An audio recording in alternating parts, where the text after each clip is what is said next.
graduate. Yeah, you know what it is. Collegeville High School, champions. Yeah, screaming that's us. And when we on top, boy, quit fussing. All around my town, everything is white and purple, white and purple, white and purple, white and purple. We shut it down for the school and the sports team. White and purple, white and purple, white and purple, white and purple. White and purple, yeah, I know you see it. You see the chaos and you tell yourself you wanna be it. I go to see it, yes, so I am a champ. I ran this game so long, I'm starting to get a stomach cramp. Class of 1 2, but we're number one. Shout out to all my juniors, yeah, you know we get it done. White and purple, you already know. It's little easy peasy and that boy lay low. Yeah, you know what it is. Collegeville High School, champions.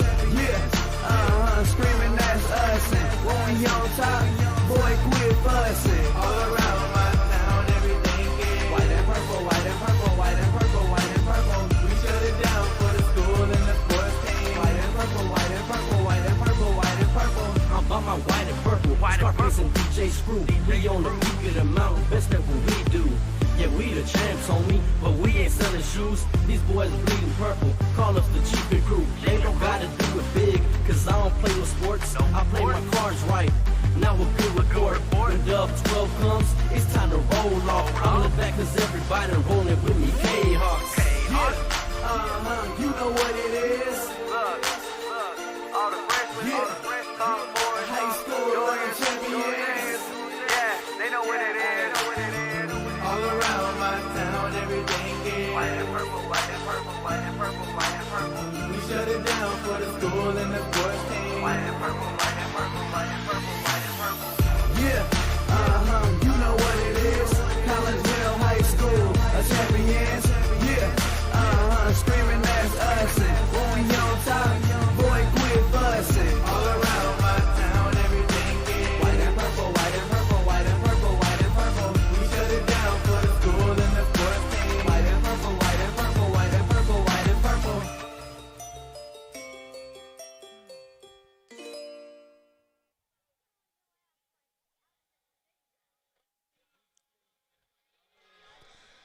And a very good evening, everyone, as we welcome you to Kahok Stadium here on the campus of Collinsville High School as we get you set for a little soccer action. And tonight's a big one as your Collinsville Kahawks get ready to take on the O'Fallon Panthers. Again, my name is Todd Duke. Welcome in to the Kahawk Sports Network broadcast booth here at Kahawk Stadium, and welcome into the Chiropractic Works pregame show brought to you by Dr. Chris McCluskey and his crew at Chiropractic Works, where they are focused on helping as many people as possible live high-quality lives all through chiropractic care and wellness. You can visit Dr. McCluskey at Chiropractic Works, 410 Regency Center, just off of the Beltline Road in Collinsville. Give them a call at 343-3602 or online at chiropracticworkscollinsville.com. Well, the Kahawks and the O'Fallon Panthers square off here in this one tonight, and it is a battle for the Southwestern Conference Championship. Collinsville has already secured at least a tie for the Southwestern Conference Championship with their 8-1 record. O'Fallon comes in at 7-2 in conference play. So what it all boils down to is Collinsville wins, and they are the outright Southwestern Conference champions. If O'Fallon wins, then it's a three-way tie between Collinsville, O'Fallon, and Edwardsville, as all three will end up with an 8-2 record. But we're hoping for bigger and better things. Collinsville coached by Rob Lugge in his fifth year.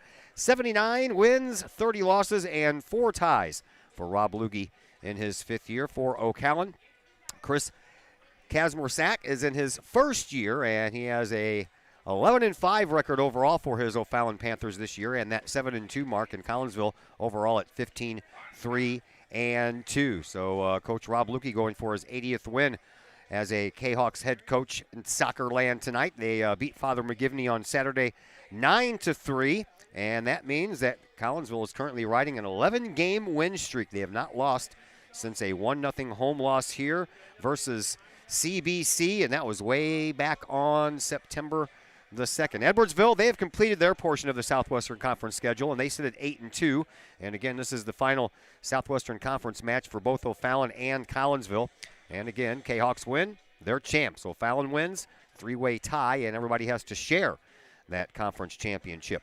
Panthers have won 3 of their last 4 games with 2 in a row after a 4-1 loss to Melville back on October 2nd. Included was a wild home win versus Edwardsville back on October 5th, in which O'Fallon scored 3 times late in the game to turn a 2-1 deficit into a 4-2 win. And the O'Fallon Panthers are coming off of a 4-0 win at Alton on Thursday. The other losses, besides to Collinsville and Melville, well, 4-1 to Triad, 2-1 at Edwardsville, and 3-0 at St. Louis University High School. We will take a break here on the Chiropractic Works pregame show. When we come back, my conversation with Collinsville head coach Rob Bluege, and I did that just a little while ago. We'll pass that on. As the director of sports medicine at Next Level Performance Institute, I oversee the care of all of our athletes, many high school, collegiate, and professional. Our goal is to help athletes stay on the field and maximize their performance. We have state-of-the-art diagnostic equipment where we can actually perform testing to get to the root cause of problems that could be getting in the way of athletic performance. When it comes to taking care of athletes, we take a full body approach. Whether it's musculoskeletal ailments, nutritional issues, organic issues such as headaches, sinuses, digestive issues, we have advanced training to where we can remedy health issues and return that athlete to play as quickly as possible. If you or your athlete are dealing with any kind of nagging sports injury and would like to see if we can possibly help, feel free to give us a call or come by the office anytime.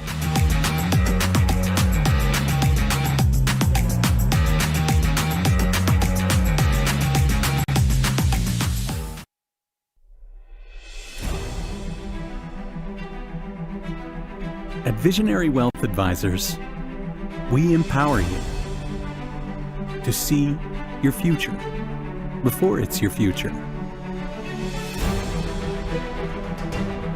to create your inheritance,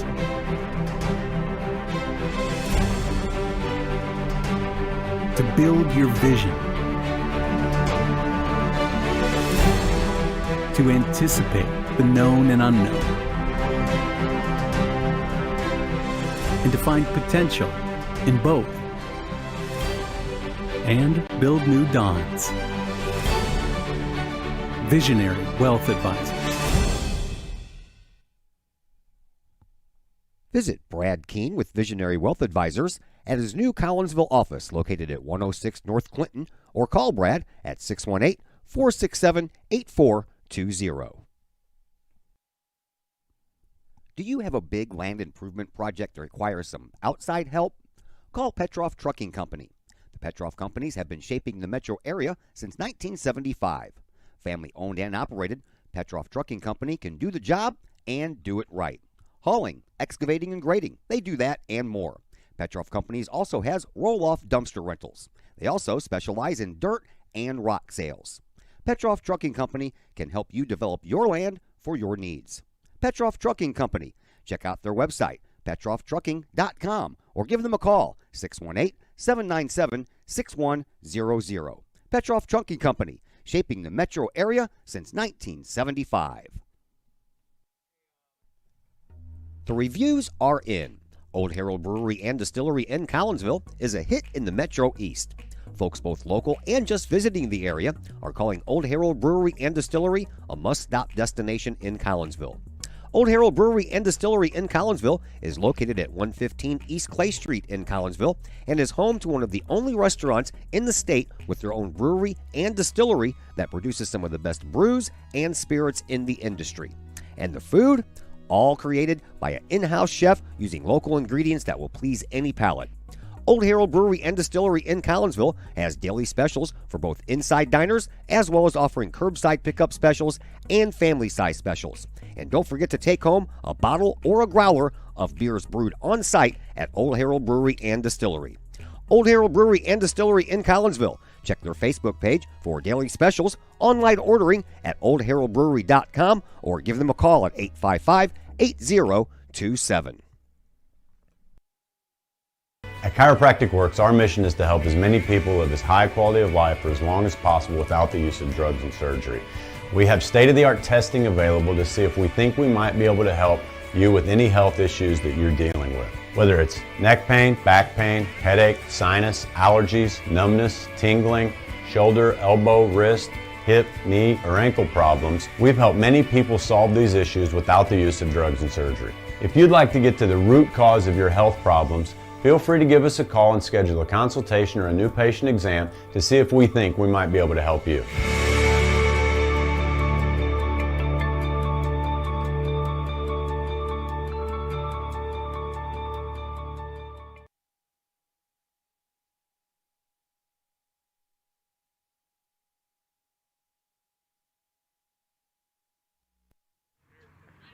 And we welcome you back into the Chiropractic Works pregame show here on the Kahok Sports Network. This is our last regular season soccer game of the year for you on the Kahok Sports Network. But don't worry, we'll be back, and next week some soccer playoff action for you. But first, we got things to take care of. There is a Southwestern Conference Championship on the line tonight as your Collinsville Kahawks take on the O'Fallon Panthers. And joining us now is Rob Lugge, the head coach of the Collinsville Kahawks. Wouldn't have it any other way, right? All-out battle for the Southwestern Conference crown? Yeah, it seems like it's every year, right? It's a fun way to end your conference game is, playing for the title.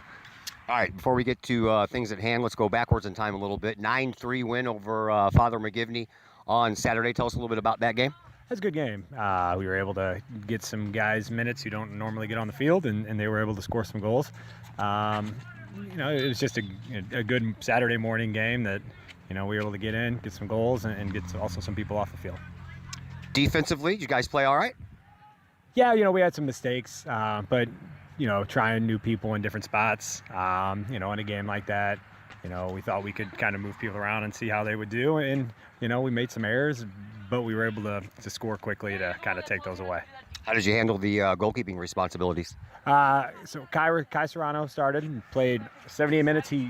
He got hurt diving into the goal. He saved a goal, and he hit the back of the net. So he had to come off for just a minute or two and then go back on.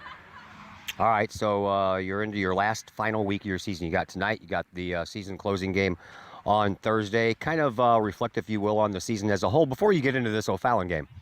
It's been a good year. We've come a long way from the first 2 weeks when we were had a losing record, then fighting to get to 500. Now our record kind of reflects where we're at. We're a pretty good team that's still kind of trying to improve, and we're like, playoffs are coming, so hopefully we can continue to improve and hit it at the right moment. We've talked a couple of times about the how the worry level, if you will, of your offense. Has that kind of gone away a little bit in the last week? Does a coach ever stop worrying? I don't really think so. We've scored more, which is nice. But can we do it in big moments? That's kind of my hope, is that we're turning a corner, but I'll always worry. My assistants, they get a little annoyed with me because I constantly worry and text them, and they just kind of want me to relax for a little bit. Well, then that means you're doing your job right. Yeah, I don't know how to do it any other way, really. All right, so let's talk about the regional playoffs coming up. You guys know you're at Alton. You're the number 1 seed. You're playing Alton. Let's talk about the other one at Edwardsville. I don't know about you, but I'm kind of glad that they're doing the championship game on 2 different nights so we can pay attention to what's going on in the other regional. And I don't think anybody's got a doubt in their mind that it's going to be an Edwardsville-O'Fallon matchup. I think any way it goes, it's going to be a battle. I think Granite will give O'Fallon, if Granite plays well, they can give O'Fallon some fits. West is improved, but Edwardsville has the home field advantage, and that's a major advantage. If it does end up Edwardsville-O'Fallon, it'll be one heck of a game. I am glad that it's on a separate night so I can go watch that. It's going to be an interesting, week or two. All right, you got O'Fallon here tonight, and the last time you guys faced off against each other, man, we had a whale of a game, a little controversy on a bounce-in goal, ended up going to PKs, and your goalkeeper ended up getting the winning penalty kick. So is that going to happen tonight, man? You see anything different? I know it's going to be a really good game. I hope it doesn't go that long. I hope that we've improved enough to be able to handle our business in the normal 80 minutes of a soccer game. Score goals, defend well. Fallon's got a potent attack. They score a lot of goals. They have 3 kids who can run like crazy up top. If we can deal with that and be able to win the middle of the field and keep the ball whenever we win that ball that comes deep, then I think we'll be okay tonight. What makes this O'Fallon team so tough? They're in shape. They play direct. It's a little different than us. And they got kids. They have 3 kids who score goals, which not a lot of teams have multiple people who are able to put the ball in the net, and that throw-in is dangerous. I watched that Edwardsville. All you had to do is watch the last 3 minutes of that game to see how dangerous that is. So if we can defend that, not let it get the ball down there for that throw-in, that'd be a big thing for us. I know coaches don't usually think about things like this, but Southwestern Conference Championship's on the line tonight, and if the guys win, it'll be your 80th as a Collinsville Kahok head coach. Did not know that. That'd be pretty cool. No, that's the last thing I'm thinking about right now. Right now, it's getting them prepared to play a good game against a good team and come out here with a win. Thanks a lot, Coach. Good luck. Thank you. Rob Lugie, your Collinsville Kahok soccer head coach. We'll take a break here on the Chiropractic Works pregame show. When we come back, starting lineups, more names, more numbers, all that and more on the Kahok Sports Network. At Chiropractic Works, our mission is to help as many people live as high quality of life for as long as possible without the use of drugs and surgery. We have state-of-the-art testing available to see if we think we might be able to help you with any health issues that you're dealing with. Whether it's neck pain, back pain, headache, sinus, allergies, numbness, tingling, shoulder, elbow, wrist, hip, knee, or ankle problems, we've helped many people solve these issues without the use of drugs and surgery. If you'd like to get to the root cause of your health problems, feel free to give us a call and schedule a consultation or a new patient exam to see if we think we might be able to help you.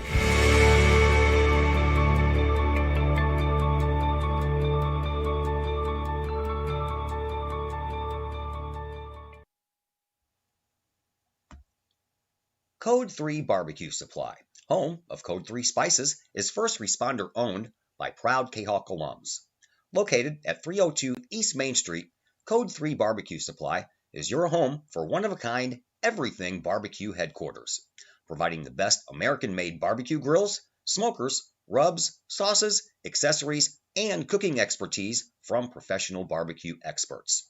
Code 3 Spices provides award-winning rubs and sauces and donates 25 cents a unit sold to first responder and military organizations to aid the fallen and assist with suicide prevention and PTSD awareness. Stop on by. See the guys at Code 3 Barbecue Supply for all of your cooking and grilling needs.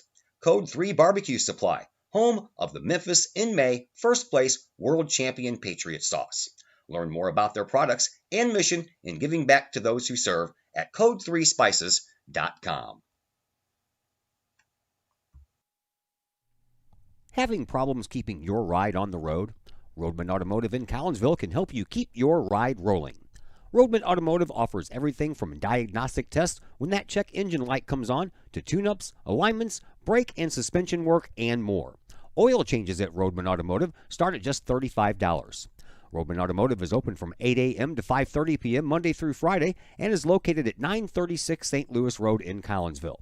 Check out the Roadman Automotive Facebook page for daily specials. Call Roadman Automotive at 618-223-1878, online at roadmanautomotivecollinsville.com. Roadman Automotive. Keep your ride on the road with Roadman Automotive. As the Director of Sports Medicine at Next Level Performance Institute, I oversee the care of all of our athletes, many high school, collegiate, and professional. Our goal is to help athletes stay on the field and maximize their performance. We have state-of-the-art diagnostic equipment where we can actually perform testing to get to the root cause of problems that could be getting in the way of athletic performance. When it comes to taking care of athletes, we take a full-body approach. Whether it's musculoskeletal ailments, nutritional issues, organic issues such as headaches, sinuses, digestive issues, we have advanced training to where we can remedy health issues and return that athlete to play as quickly as possible. If you or your athlete are dealing with any kind of nagging sports injury and would like to see if we can possibly help, feel free to give us a call or come by the office anytime.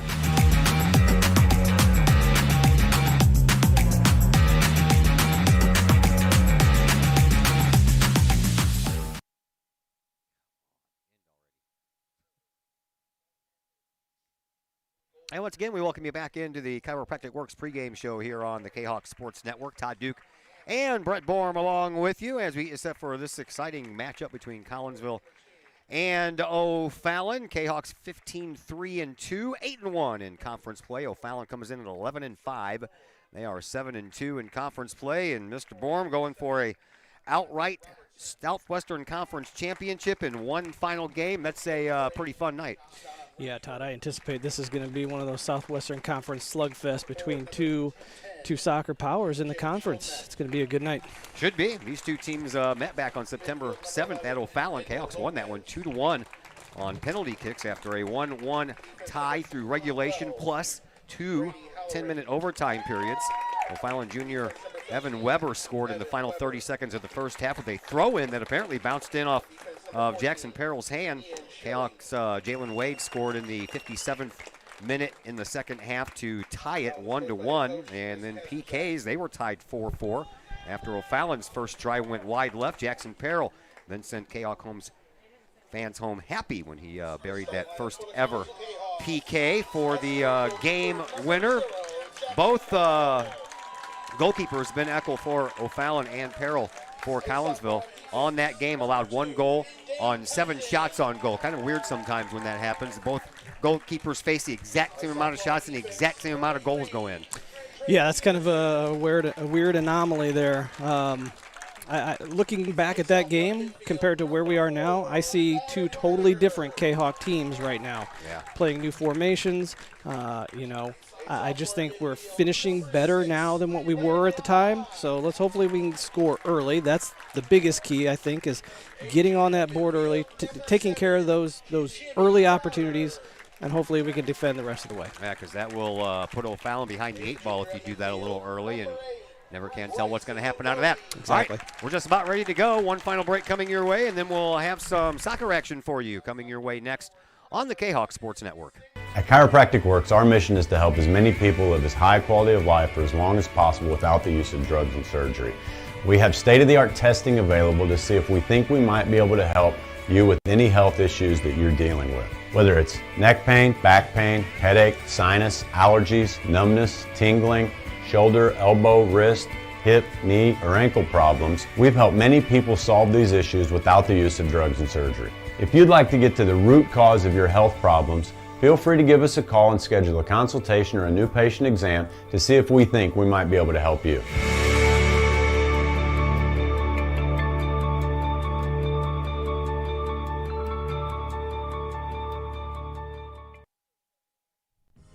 Looking for a little bite to eat in a nice, friendly establishment before heading out to a game?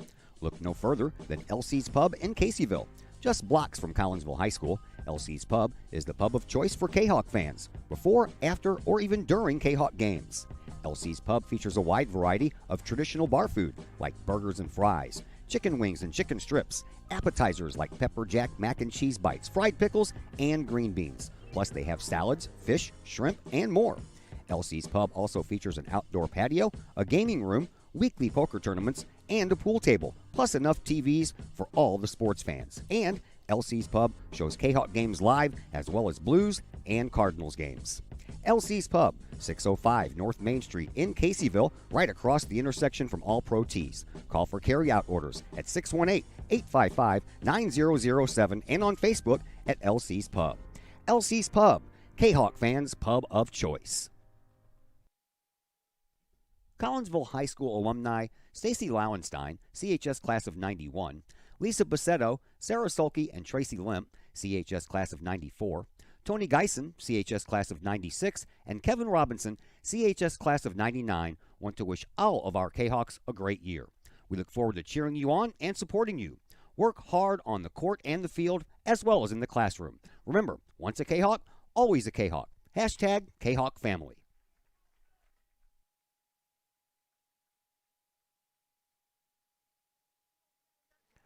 Once again, we welcome you back to Kahok Stadium here at Collinsville High School. Todd Duke, Brett Borm along with you. Here are your starters. We will begin with the O'Fallon Panthers. In goal, Ben Eckel once again, 5'10", 190-pound senior goalkeeper. We'll pass along some numbers in just a second. In front of Eckel, you will find Donovan Deweese, Tyler Looning, Chris Moore, Andre Robertson, John Rackford, Jake Schilderknecht, Edgar Lopez, Brady Halloran, Evan Weber, and Ian Schilling.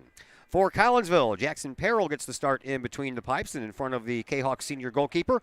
You'll find Dane Compton, Trey Peterson, Adam Reiniger, Landon Mahat in his 16th birthday today, Jimmy Crowder, Bryson Bodie, Sam Garofalo, Jalen Wade, Aiden Hensler, and Alex Lorsbach.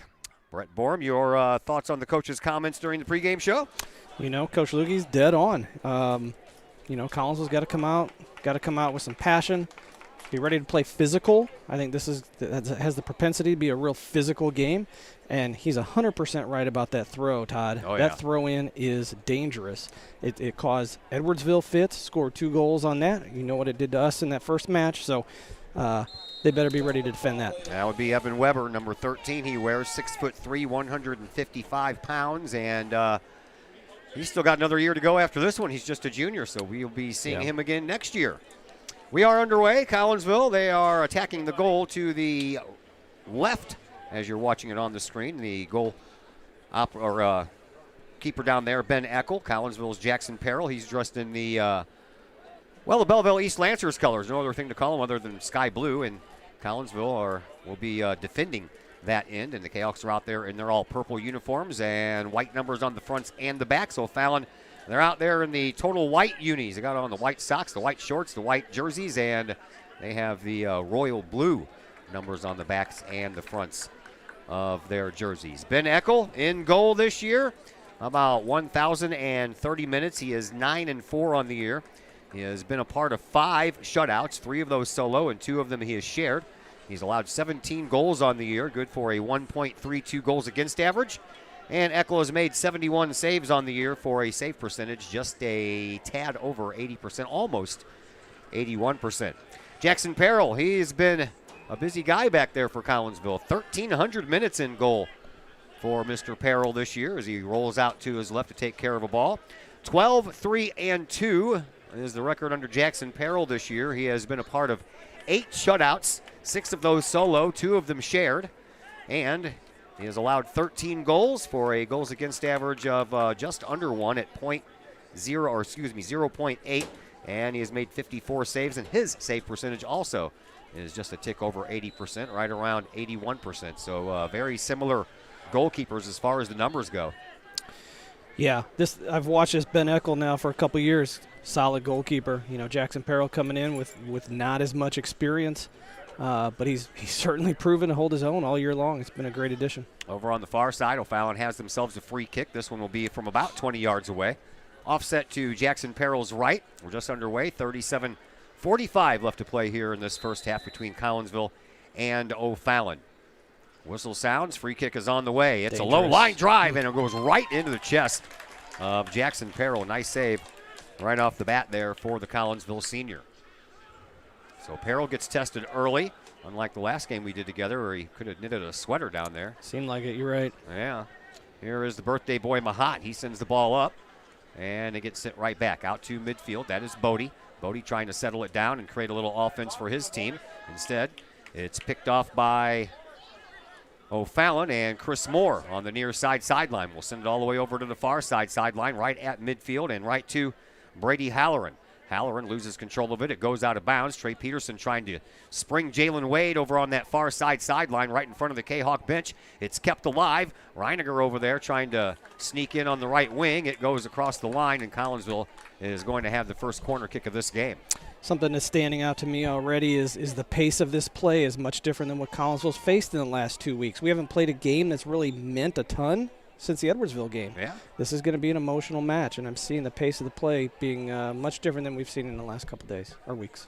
Bodie has to track it down as Collinsville does one of those corner passes instead of a corner kick, and they really didn't get it anywhere near the goal on that particular try. Worked like magic last week when Jimmy Crowder bent one in off of a corner kick pass. I tried to post that online after I downloaded it from YouTube, and it wouldn't work, so I might have my own problems with that. I'm not recording games on my laptop anymore. It takes away too much storage space. So I'm trying the old download thing, and if I can get it to work, I'll get it to work. If not, then I'll take highlights with my phone. I'll record with my phone and look at my laptop. That looks pretty, doesn't it? Yeah.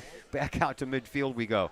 35:45 left to play here in this opening half. 0-0 between Collinsville and O'Fallon. By the way, O'Fallon won the JV game by a 1-0 score. I believe that was the JV Kahawks only their 4th loss of the year. Yeah, they've had a good season. Yeah, they have. They've pretty much mirrored the record that their varsity counterparts have. Here's a chance for Collinsville. Reiniger streaking up the near sideline. Gets overtaken there by Chris Moore. Look at that Moore's speed. got some speed. Holy moly, Chris 5'3", Moore. 135-pounder. What a recovery run that was. Collinsville gets to throw it in. Here's the throw in by Lorsbach. Comes up the way and off of Jalen Wade's chest and out of bounds. They will close out the season here Thursday against St. Mary's. We will not be here for that one. We are going to be over across the way in the gym for some volleyball. It's a nice ball by Jimmy Crowder. There is Peterson. He tried to center one off of the back foot of the defender, and then a shot, but that's blocked out. And Adam Reiniger had a chance to pick up his team-leading 12th goal of the year right there. That was a total fan there by Reiniger. Boy, that was set up on the tee. All the way down for Compton, off of his head. Comes down in front and trying to chase it down is Lorsbach. He gets held a little bit, no call on the play. And then the ball heads to the sideline. Out of bounds on Collinsville, and it's going to be a throw in here for O'Fallon. And guess who? Mr. Our old Weber. friend, Evan Weber. Probably the throw-in specialist around these parts. You know Jackson Perril's ready after that bounce-in goal back on September the 7th. Yep. And I think he even admitted it did hit his finger. But Jackson got the last laugh as he scored the penalty kick goal that won it for Collinsville. Here is Reiniger on a throw-in. Now they're going to make him slow down. Slow down, back it up a little bit, and it'll be Landon Mahat who will throw it up the line. He's trying to find Wade. Off of Wade, back to Mahat, and then off of his chest and right to one of the defenders. Here is Bodie. Bodie steps up, trying to find Reiniger. And now Bodie trying to wrestle that ball away. He does. Boy, he's good. I like Yes, he watching is. that kid play. Mm-hmm. It's just scrappy. He is. Scrappy. Makes good decisions. And he is. distributes well. He sure does. That is off of the shoulder of Trey Peterson and right at the end of the O'Fallon bench. 33-20 left to play here in this opening half. No score between Collinsville and O'Fallon. Got a game right here, and the season comes to a close on Thursday, 1 week from tomorrow. Regional play begins for your Kahawks. They'll take on Alton at Public Stadium there at the Alton West Elementary School. Our home away from home here in the next few weeks. It's a neat place to watch a game. I know I said that last week. Yeah. So much character. We will be there Saturday for football, then we'll be there Wednesday for soccer, and if everything goes right, we'll return the following Saturday for soccer. Let's hope. Yeah, that's my plan. I've already got it mapped out on my schedule of things to do. Over on the far side, it's sent out to midfield, and Bodie. Bodie will send it up. If it stays on side, nope, offside. Boy. Kind of knew it was going to be close. That was a beautiful ball by Bodie. If he was off, it was Barely. by a step. Yeah, it wasn't much, but I knew it was coming. Sam Garofalo will broke in on here on the left side. And Well, he did everything. Sam did everything right, too. Great first touch, brings the ball down to his feet. He was off to the races. Sure was. Instead, it's a goalkeeper restart here by Ben Eckel. And Eckel sends it all the way downtown. It rolls off of a body, and Compton sends it out of harm's way before it has a chance to make it to Peril. A little tip pass all the way up to Garofalo. Garofalo trying to find Reiniger or Wade, one of the two. And a ball that's off of, they're going to say it was off of Reiniger, so. Yeah. O'Fallon will throw it in. Weber throws it down, and boy. it might spring a chance here for O'Fallon. I don't know if that was a shot or a pass, but it ended up being not. I think Lorsbach got a piece of it Maybe, as he was on making his recovery run back. It was a great play. Nice sliding tackle over there as well, and Collinsville almost had something going on offense once again. Now Mahat back to Bodie. Bodie brings it up to the midfield stripe. And he's trying to get around a couple of them, including the speedy Chris Moore. Instead, he throws the ball up into the middle for Mahat. Mahat sends the ball up to Reiniger. Reiniger down here on this near side sideline. Back to Mahat, and then off of Moore and out of bounds. Throw in for Collinsville. They will let Lorsbach throw it in, I guess. I don't know. Are you okay? I'm not sure what the fans are I'm upset not about sure either. what the whistle was for either. Picked off by the defense, and O'Fallon sends it back up to midfield. Bodie trying to track it down, and he does a pretty good job of getting a piece of that ball and gets it onto the foot of Aiden Hensler, who was our post-game guest last time we were doing a soccer game. He's a good kid, too. Oh, he's a great kid. Yeah, great kid. He has a good speaking voice and knows what he's talking about. He's been a great mentor to these young Kahawks as well, taking them under his wing all year long. Back out to the defense it goes, and Alex lowers back, shoots the ball up for Garofalo. Garofalo trying to get around his guy. He does with a nice little kick right past Deweese. And then that ball goes out of bounds. Collinsville keeps it. They throw it in. Reiniger trying to take advantage of some sleeping O'Fallon Panthers out there, and they almost got away with it. Almost. It's kind of been our hallmark, catching teams sleeping, either on free kicks or these throws. And there's a shot from way out and a save by Ben Eccles. He had to dive out to his right. Nice save by the O'Fallon goalkeeper. These two teams don't mess around, man. Over the history of these two teams meeting each other over the last 20 years, well, they came into that September 7th game, each having won 14. So Collinsville picked up the win and broke that tie. Here's another chance for Collinsville. Out front for Wade. Wade circles, shoots, and it's a little bit wide. We were hoping for maybe something to kiss off of that far side or the near side post and back out to Reiniger, who was just over there waiting on that left wing. Corner kick for Collinsville. We'll see how they want to handle this one. Put it in, Landon. Put it in the mixer. All the way out front and off of a body out front. Hensler sends one back to goal. Oh! Eichel got a hand on it, and it just went wide after the deflection, and another corner kick for Collinsville coming up, but they instead pass it. Here's Mahat with a bender, and Eichel with another save. Some great goalkeeping here by Ben Eichel at this onset of the match. Eckel is playing lights out thus far as he has been peppered with some shots the last couple of minutes. And they send it all back out to midfield. O'Fallon looking for a little offensive push. Yep. That one is offside. By a step, too. Oh, hey, man. That's not very cool. Did he still? Yeah. Oh, that's typically a card, Todd. He's going to get a lecture or he's going to get a card. One of the two. He's going to get a lecture is what he's going to get. And he'll get a card if he runs past the referee without acknowledging what he said. Man, you ain't listening to me? I'll give you a card. There is Compton. 28-20 left to play here in this first half. No score. All kinds of early action here. Compton sends the ball high into the nighttime sky, and it gets right over the head of Moore, even past the deep man on the defense, and he'll just send it up into the air, out of bounds, and let Collinsville start over. They do so. The throw-in from Mahat to Bodie. Bodie takes a shot toward the goal, and it goes right to Ben Eckel once again. Eckel's already had to make about 5 saves here. Yep, Collinsville's putting on some pressure here in the first 10, 12 minutes of this match. I like what I'm seeing. Eckel sends the ball back out, and it takes a roll deep into the offensive zone of O'Fallon, and Hensler lets it go. That's off the O'Fallon player from all the way deep down, and Hensler will throw it in. Throws it up the line to Peterson. Peterson had it chipped off of a shin, and that was a nice keeping over there by Wade. Yeah. Did a good job with his head before that ball was getting ready to head out of bounds. Now at midfield to the birthday boy, Landon Mahat. He sends the ball up, and Eckel will come out, and he'll send it out of bounds. We'll take that. Not what he was trying to do. All the way out. Other side it goes.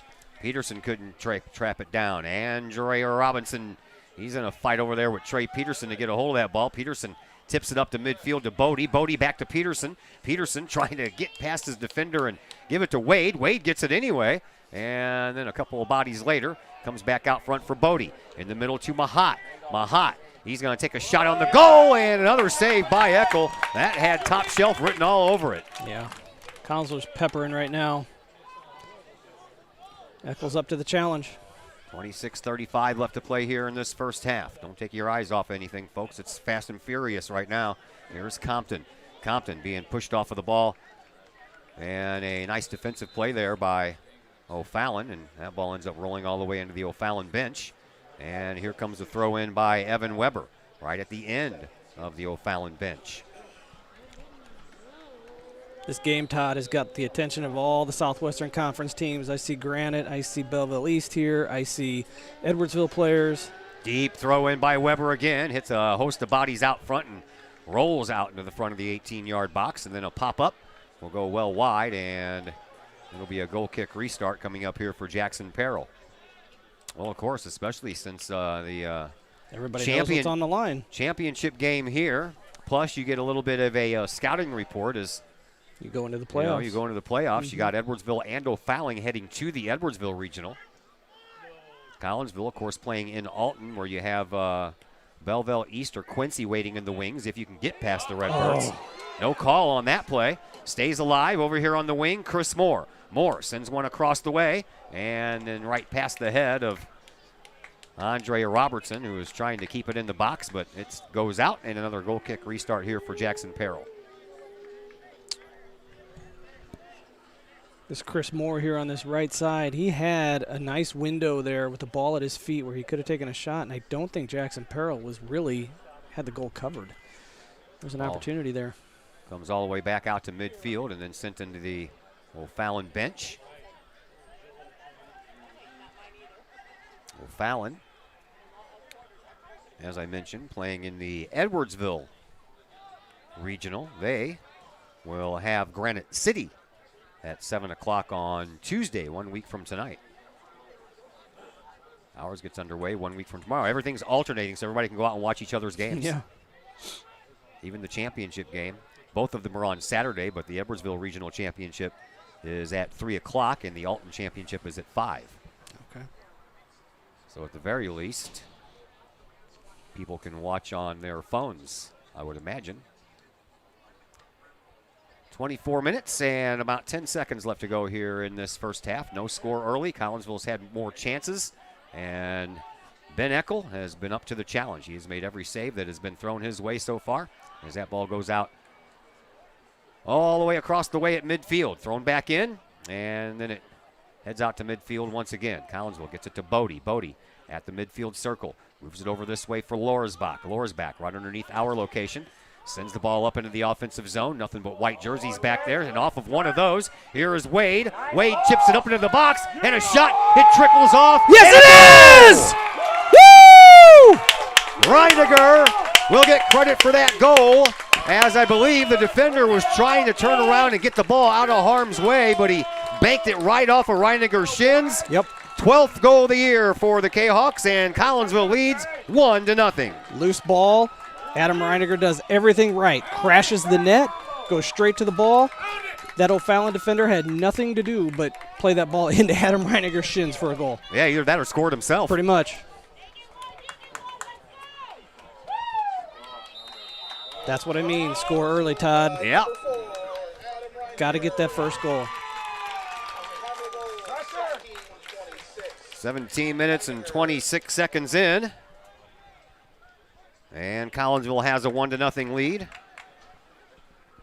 As we're back to action here, and over at the far side at the end of the Kahawk bench is where that ball goes. Collinsville throws it in again. Here is Bodie.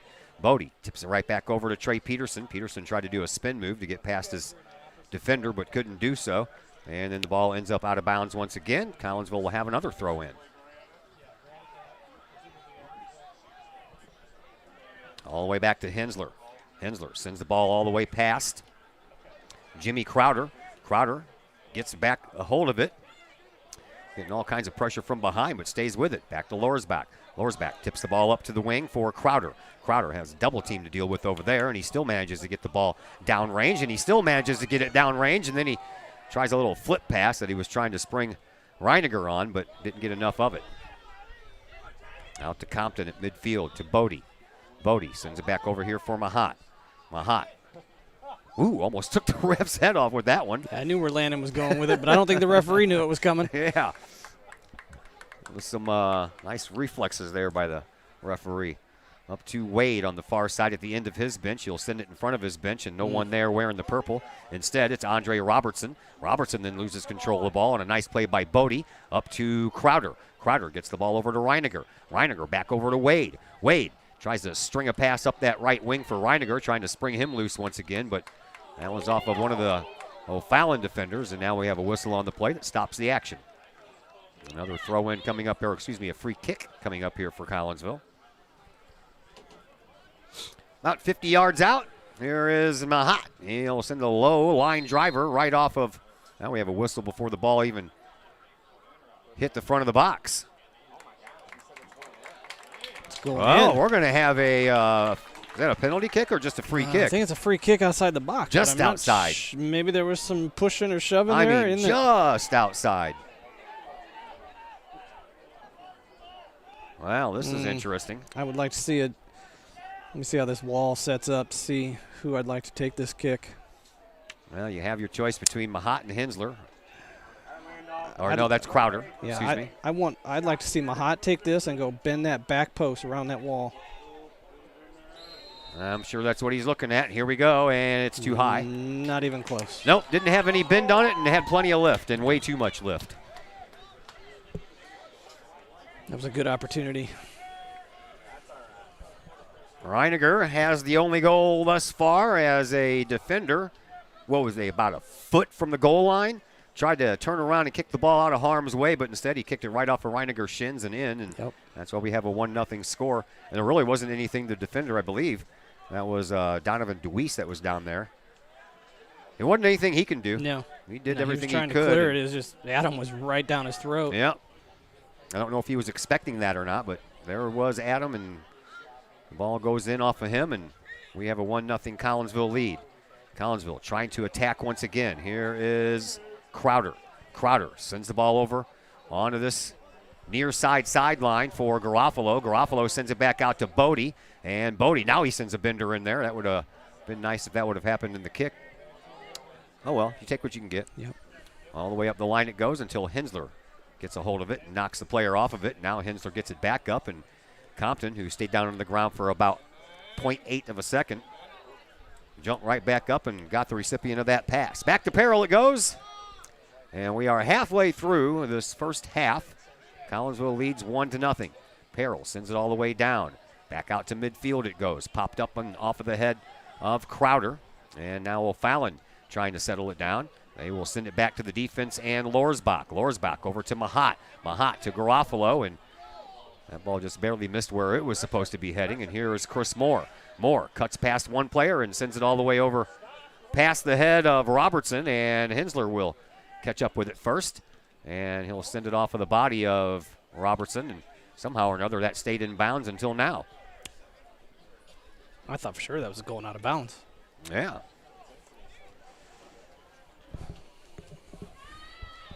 So far, Kahawks have really been dominating the time of possession. That's also a good sign. Been dominating offensive time of possession as well. They have had a lot of time down in their own offensive zone. Here is a ball that is off of the hands of Peril and on top of the net. It was probably heading there anyway, but he had to make sure. Right. And that's going to turn into a corner kick for O'Fallon. And it'll be over here on this near side corner. And it'll be taken by Chris Moore, the 5'3", 135-pound senior forward. Good player.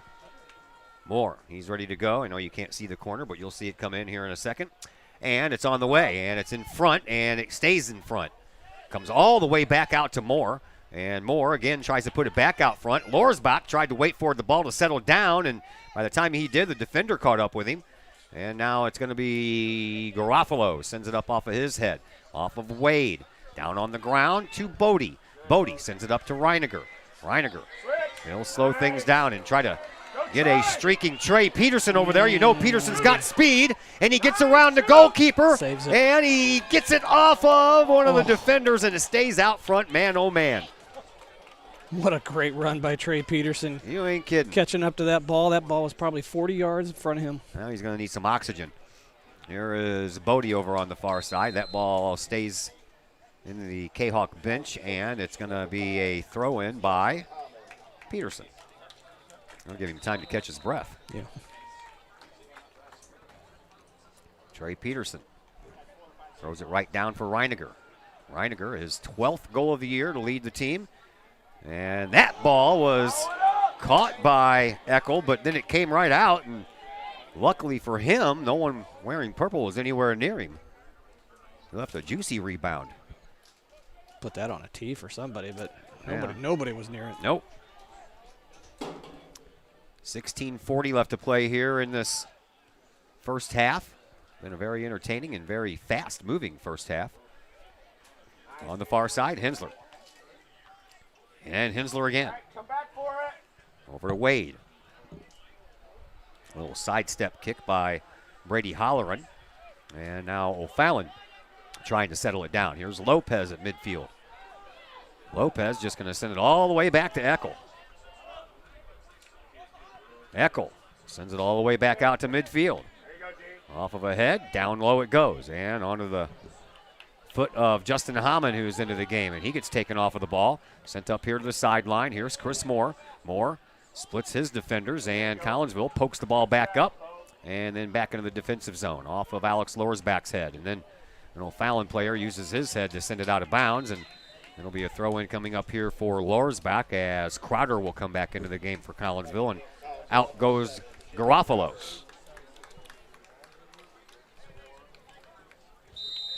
Volleyball action, we'll have the game for you on Thursday while the boys are playing their season finale over here against St. Mary's. It'll be a Southwestern Conference matchup. Wouldn't you know it? It's against Belleville East, and that is who Collinsville will be facing in the first round of the playoffs. That'll be starting the following week after soccer gets underway. Sometimes it works out that way. Yeah. Play Belleville East, and then you play them 6 days later in a Difference. playoff game. Yeah. But the regionals are here at Collinsville, so the Cahoks got home court advantage going for them at least.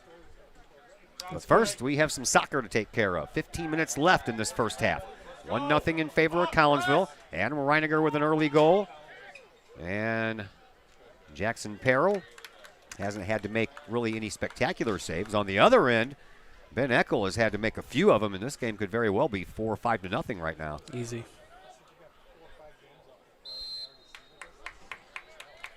Out at midfield, and a whistle will stop the action, and Collinsville is the recipient. They'll send it up to Crowder. Crowder was trying to feed Reiniger, but he couldn't get the ball to him. Now Mahat will send the ball high and into the front of the box for Wade, and Wade tried to settle it down, but instead it chips off of his ankle and right to Eckel.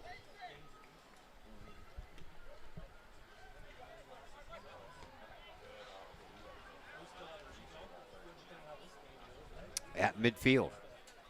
All the way over on the far side, and Weber trying to chase it down. Haven't had to call Mr. Weber's name too much. He had a couple early throw-ins, but nothing since. Out in midfield, all the way over on the far sideline. Here is Bodie trying to track the ball down. He does a little side pass over to Mahat. Mahat gets it over onto the foot of Hammond, and all the way back to the defense it goes, and Hensler will send it back to Perrell. Jackson, right at the front of the 18-yard box, sends the ball all the way out into the Collinsville offensive zone.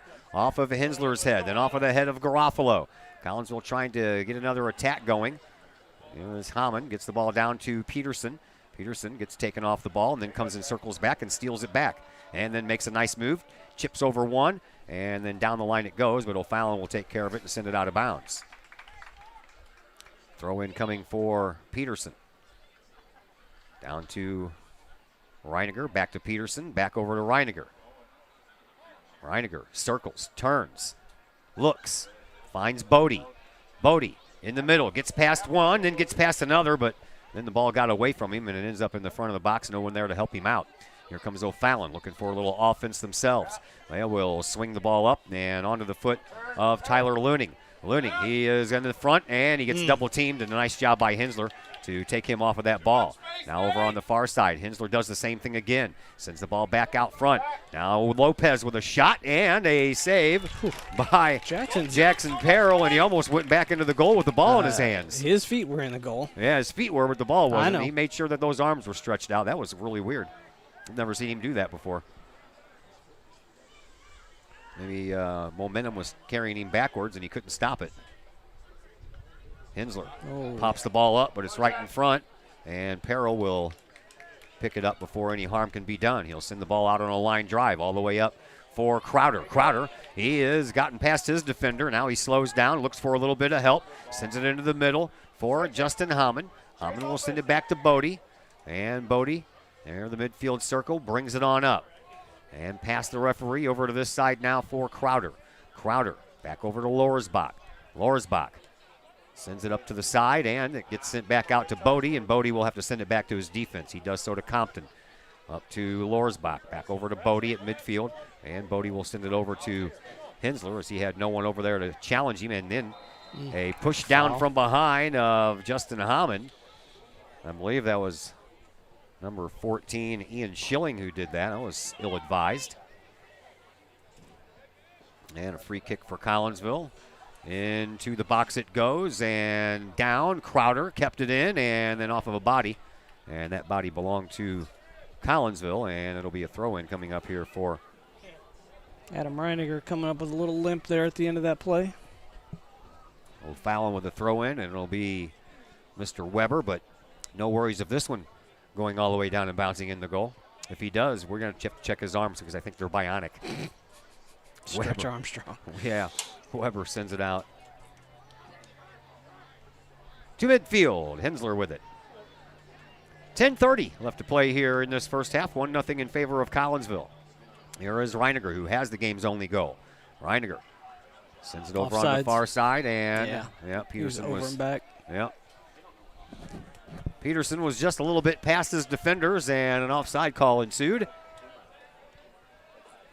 And it'll be Ben Eckel who will take this free kick.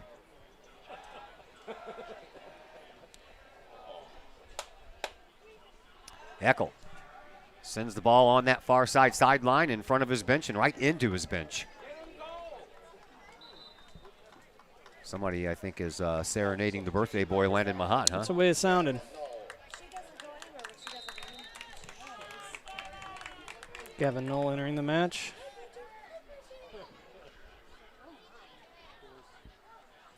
As a forward. As a forward.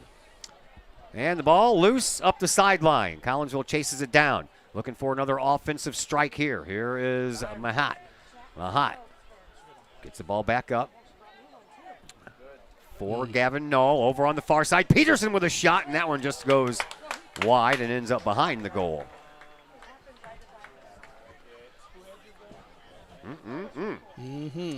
Coming up on 9 minutes to play here in this first half.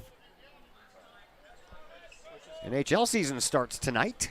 Of course, the Blues don't start till Saturday, making us wait 5 extra days. How dare they? Is that a home game or an away game? Oh, they're away. They're in Colorado. They've been in Colorado. They No, left, yeah. I think they left yesterday, as a matter of fact. Thought I saw a little them bonding trip. in Vail or something like Yes, that. they are. Yeah.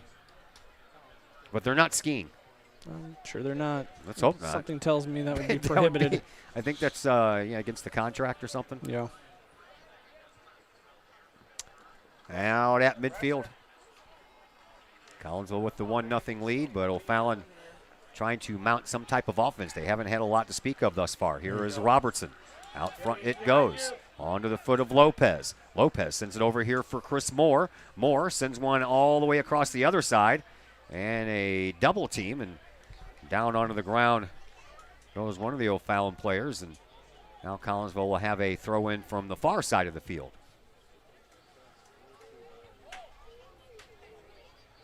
Up the line it goes. And Weber trying to wrestle it away over there from one of the Kahok players, and that was a whistle against that there Kahok player. I believe that was, I'm not sure who that was. I could not tell. In front of the box, comes out off of Weber's head. Weber tries to let it roll down his back, and O'Fallon tries to bring it up forward, and it's Lorsbach who finally gets a square foot on the ball and sends the ball up. And a nice pass from Garofalo to Knoll. Over on the far side for Peterson. Peterson tried to settle it down, but ended up getting too much on it, and it goes to the O'Fallon defense, and they'll take care of the rest.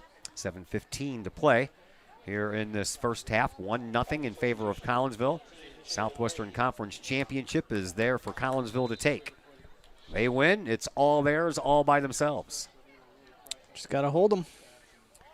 Gotta score some more goals as well. That'd be nice. We had a flurry of opportunity in the first 10 minutes of this game, but came away empty-handed until the 17-minute mark when Reiniger scored the goal that's on the board right now.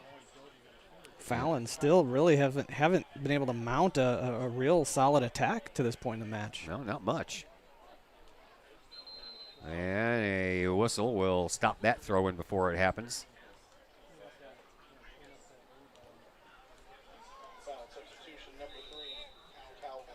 Calvin Keller steps into the game for the Panthers. That's what the whistle was for. And now the throw-in comes in. And right in front of the O'Fallon bench. And it'll still belong to the Panthers. So enter in Evan Weber. Weber right in the middle of his bench will throw this one in, and I'll bet you it goes right in front of the box. PK spot at least. Yeah, that was a good throw. And Collinsville's up to the task now. I think maybe they got some plans for the Weber throw-ins. Well, Fallon stays with it, though, off of one of the Collinsville players, and out front, Lopez trying to spin move and gets the ball up to Looning, and back it goes. Collinsville gets it out of harm's way, comes into the box. Jackson Peril will come out and get it. Well, I think when we met on September the 7th, Tyler Looning was the leading goal scorer for O'Fallon. I believe that he had, 9 goals in the first 8 games or something like that? Yeah, something like that. Andre Robertson overtook him. Robertson now has 13, and Looning has 12.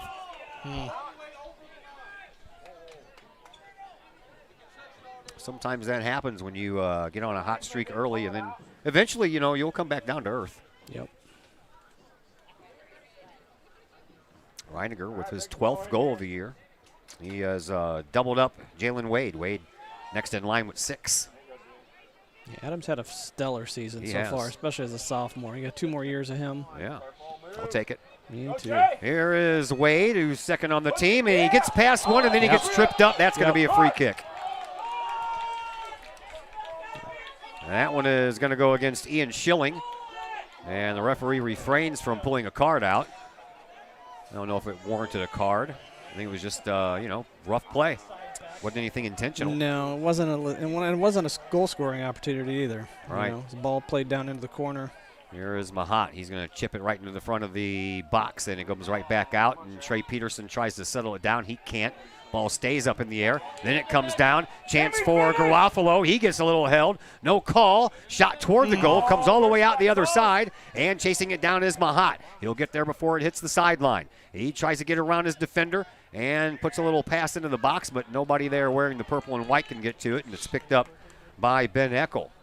Just under 4 minutes to go here in this first half. 1-0 in favor of Collinsville. Eckel will send the ball into the night sky. All the way down into the Collinsville defensive zone. Kicked right back into the offensive zone by Alex Lorsbach. Now back at midfield.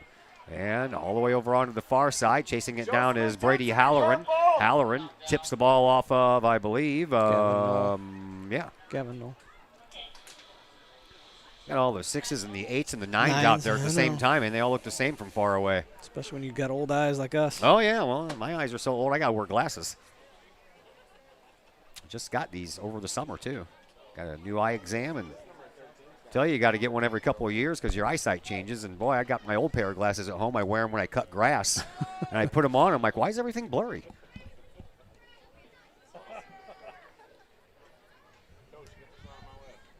Weber with a deep throw in once again, but there was about 5 Kahawks there where that ball landed. Get it out of there. Never did land, actually. Offsides.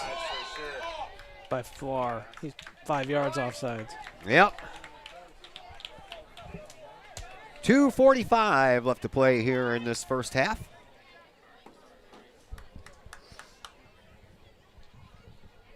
Peril sends the ball back out to midfield. Off of a head, and down it goes, and a race for it. Collinsville will win that race, and they'll send the ball out of bounds, and it'll be another throw-in. This time, Weber will come over to this side of the field, and you'll see him close and personal right below our location. That ball's going wide, and Jackson Peril got it anyway, and I think that was headed right for the near side post. Sure was. 2 minutes to go here in this first half. Boy, we sure have a lot of refs sitting in the stands, don't we? On both sides. Yeah, I know. There is McKenzie, who sends the ball back, and a little punch in by Donovan DeWeese. And Eckel will send the ball back out downfield. And it comes down at midfield. Trying to track it down there was Mahat. He couldn't. And Bodie gets a foot on it. He sends it up to Wade. Jalen Wade trying to split the defense and maybe trying to get it over here to Garofalo. He does so. Garofalo sends it up the line, and trying to track it down was Crowder, but he couldn't. That ball ends up going out of bounds, and Collinsville will have a throw in. They throw it in quickly. Comes all the way back out for Mahat. Mahat sends it in front of the box. Pops straight up in the air from there. Comes down, and they get it past Bodie. Now racing for it, Robertson over there. He gets past Hensler for just a moment, but Collinsville comes in, defense. Here is Trey Peterson with some speed, sends it up into the box trying to spring away, but Peterson sends another one, and there is Eckel with the save as we approach the final 50 seconds left to play here in this first half. Right off of Laura's box head, comes down for Compton. Compton sends the ball up for Bodie. Bodie right at the midfield Kahok logo. Chips the ball up into the offensive zone, but the O'Fallon Panthers are there to take care of it. They'll send it back up into their own bench. Adam Reiniger has been waiting to sub in over there for about 5 minutes. Well, now he's back in. He's only got about 20 seconds to play. That one ends up going down to the end of the Kahok bench. And it'll be a Weber throw-in. And he throws it up the line right in front of the O'Fallon bench. Hensler is there. He'll chip it on back to Compton. Compton will send it back out to midfield, and that will do it for the first half of play. Collinsville on a goal by Adam Reiniger will take their 1-0 lead into the locker room, and we'll take a break. And when we come back, we will tell you all about the second half, and we'll do that here in just a little bit on the Kahok Sports Network. The Junior Service Club of Collinsville has been a proud supporter of KahokSports.com and the Kahok Sports Network from day one. Since 1934, the Junior Service Club of Collinsville has been providing women in the community an opportunity to make a difference with fundraisers and projects, all that go towards helping the needy in Collinsville. If you would like any information on any event sponsored by the Collinsville Junior Service Club, head to Facebook, type in Collinsville Junior Service Club, and then click on the event tab. We thank the Collinsville Junior Service Club for their continued support of the Kahok Sports Network and KahokSports.com. Pace Design and Construction in Maryville. Whether building a new home, making an addition to the home you currently own, or finally getting around to that remodeling job you've been putting off, Pace Design and Construction in Maryville can help. Pace Design and Construction is a building and remodeling contractor you can trust. They provide the highest quality, they are dedicated to their customers, and are committed to completing your project on time and within budget. Pace Design and Construction in Maryville. Give them a call at 618-407-5466, online at pacedesignconstruct.com, or on Facebook at Pace Construction Design. Hi, Purple and White fans. This is Dan Mode, class of 1989. I'm with New American Funding. Myself and New American Funding are proud sponsors of Kahok Athletics. As we have great coaches at CHS on all the courts, fields, and tracks, we like to coach you through the home buying process and refinance process. If there's ever anything we can do, I can be reached at 618-973-5343 or www.danmodeloans.com. Let's support our student athletes at CHS. They deserve the best. Thank you for your time, and go Kahawks.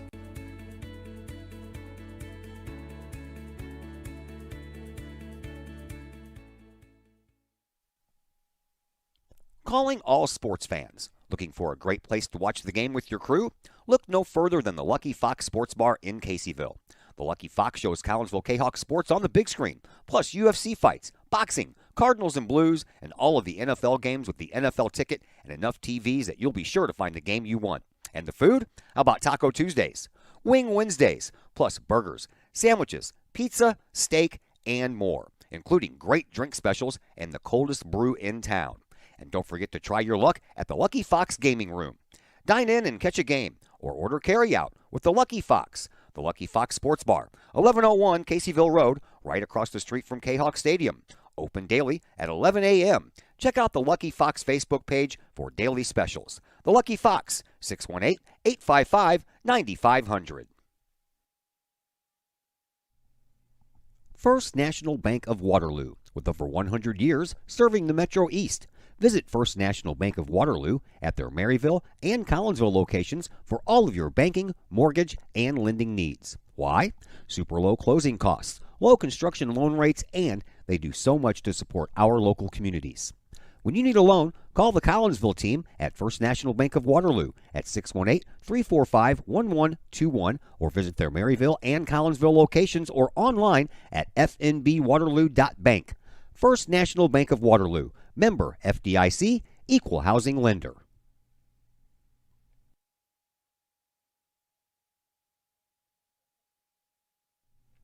Projects in and around your home can be daunting and overwhelming. Take the stress out of those projects and let AW Indoor and Outdoor Solutions do all the heavy lifting. Former Kahok Adam Welly can help knock those projects off your list. From framing drywall, painting, and stair work inside to deck work, hardscapes, and concrete and retaining wall construction outside your home, including power washing and brush removal.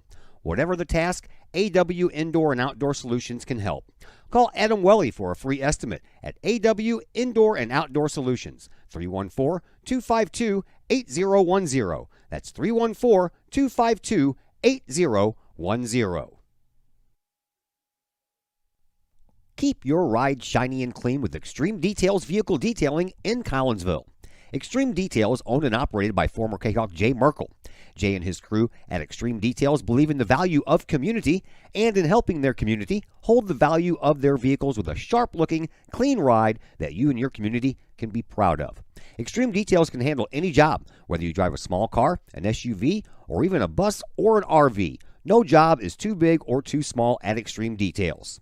Extreme Details offers scratch and oxidation removal, and they vacuum every vehicle regardless of what package you choose. Cars, trucks, motorcycles, boats, and more. Plus, Extreme Details can handle fleet vehicles for your company.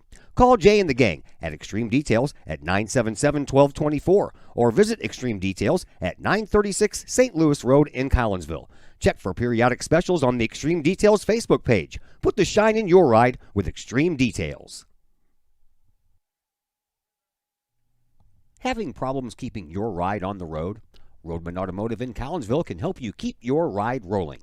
Roadman Automotive offers everything from diagnostic tests when that check engine light comes on to tune-ups, alignments, brake and suspension work, and more. Oil changes at Roadman Automotive start at just $35. Roadman Automotive is open from 8 a.m. to 5:30 p.m. Monday through Friday and is located at 936 St. Louis Road in Collinsville. Check out the Roadman Automotive Facebook page for daily specials. Call Roadman Automotive at 618-223-1878, online at roadmanautomotivecollinsville.com. Roadman Automotive. Keep your ride on the road with Roadman Automotive. Lakeside Roofing in Collinsville. Let the professionals at Lakeside Roofing protect your most important investment, your home or business. Have the elements taken a toll on your roof system? Notice a leaking roof? Maybe it's time for a free roof inspection. Regular maintenance can extend the life of your roofing system by 10 years or more. Lakeside Roofing is your winning team for commercial and residential roofing systems. Lakeside's all-star professionals have installed, repaired, and maintained hundreds of roofs on both sides of the river. Call Lakeside Roofing today at 618-344-2800 or 314-241-5253 or online at lakesideroofing.com. Lakeside Roofing, celebrating 50 years of serving the metro area. Choose experience, choose Lakeside. In times of financial uncertainty, how can you stay on track? Call on someone who's invested in your success. In Collinsville, that person is Jason Regg, your Collinsville Edward Jones financial advisor. Jason Regg will work to build a complete picture of your financial life, including your unique goals and passions. Jason Regg of your Collinsville Edward Jones office plays a big part in the community and the Collinsville Unit 10 School District with his Kahok Educator of the Month Award. To take care of the things along the path of you and your family's financial journey, call Jason Regg at the Collinsville Edward Jones office at 618-344-0252. Edward Jones, member SIPC. Got vinyl? Rich's Record Emporium on Main Street in Collinsville can take care of all of your vinyl needs and more. You can peruse through thousands of records, from country to hard-to-find jazz. And classic rock, it's always in stock at Rich's Record Emporium. Used vinyl by the hundreds, plus new releases by new artists as well as reissues by classic artists. Don't forget to check out the audio room at Rich's Record Emporium. There, you can test out all the latest in audio gear, from top-of-the-line speakers to the latest in new turntables, plus amps, streamers, and all of the accessories like needles, belts, and more. While you're there, check out the music-related wall art, as well as t-shirts, record cleaners, and so much more. Plus, if you can't find it at Rich's, they will do their best to find it for you. Come check out Collinsville's only record store, Rich's Record Emporium, 131 West Main Street in beautiful uptown Collinsville. 618-795-1333. Online, richesrecordemporium.com. Drink it in. Powerful, vibrant, nutrient-rich fuel for healthy, active, experience-rich lives. So you can be your best self, live your best life, and rule the day.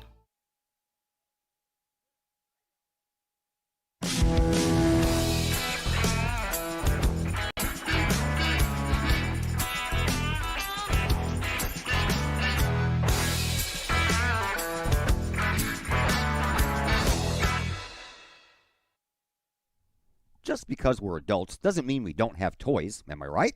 If your adult toys consist of boats, campers, or RVs, then you need to call the GASA storage team of professionals.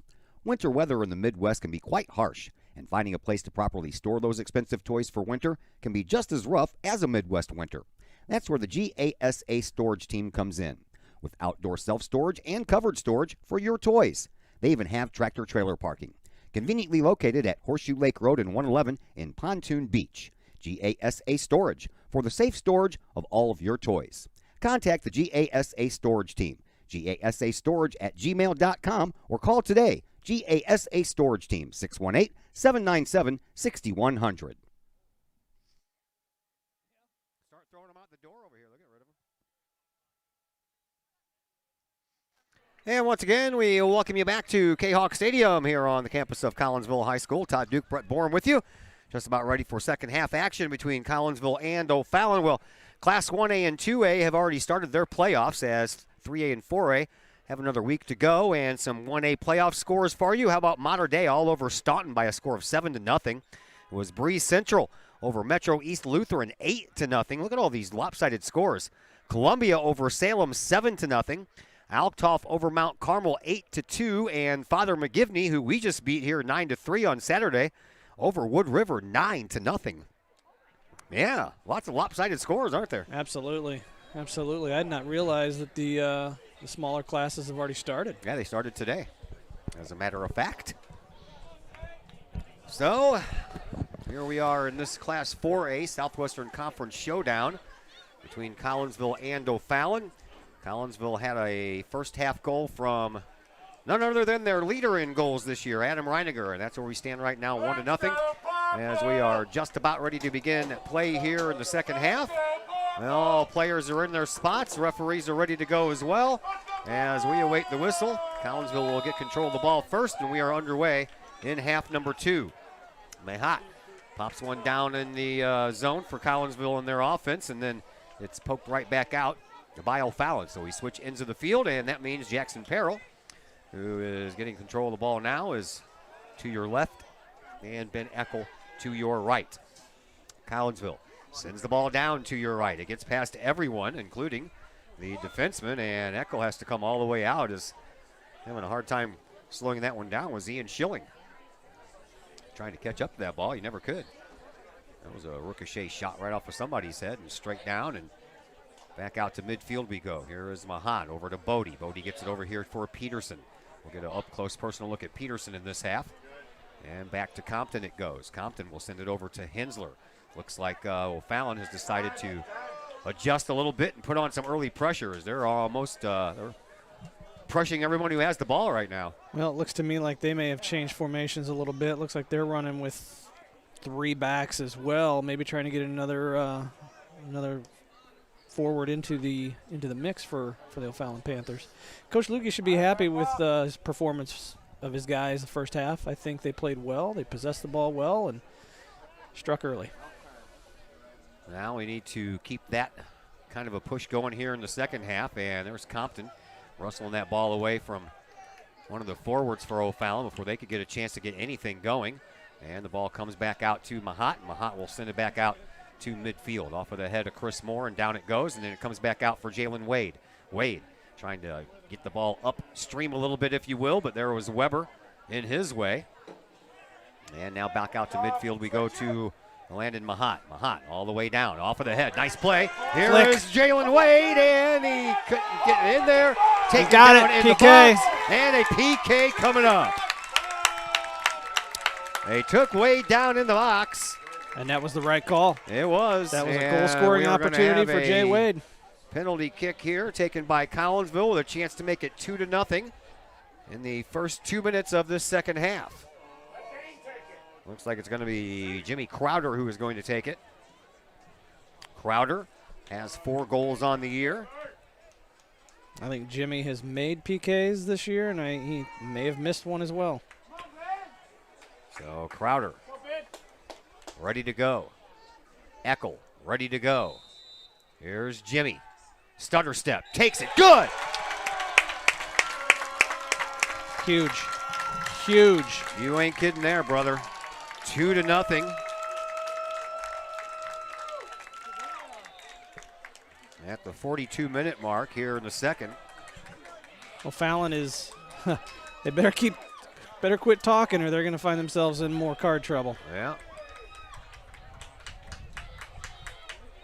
Referee's explaining to him why he called what he did, and after that, he'll say, I think it needs to be done.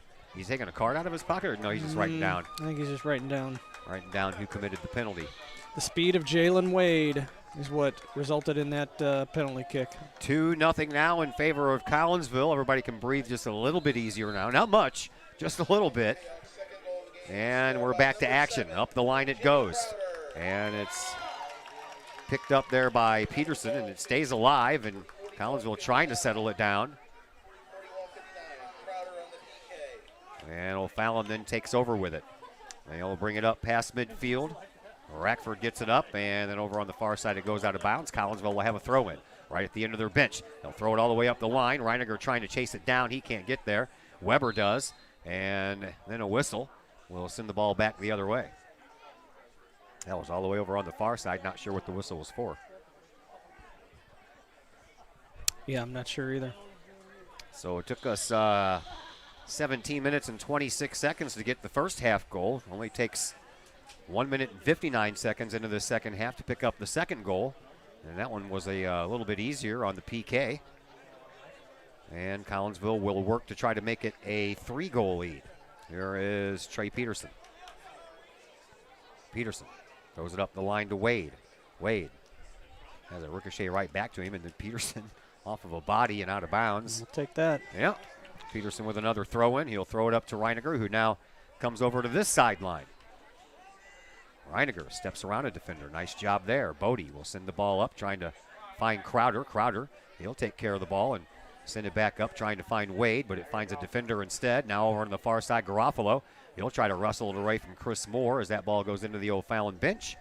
And a throw-in coming up for Donovan Deweese. Deweese gets it right back, sends it up into the offensive zone. Trying to track it down is Robertson, but he misses it. It comes all the way out here to the far side sideline where it's tracked down by Jake. And then a nice steal there by Hensler. Hensler gets the ball up to Mahat.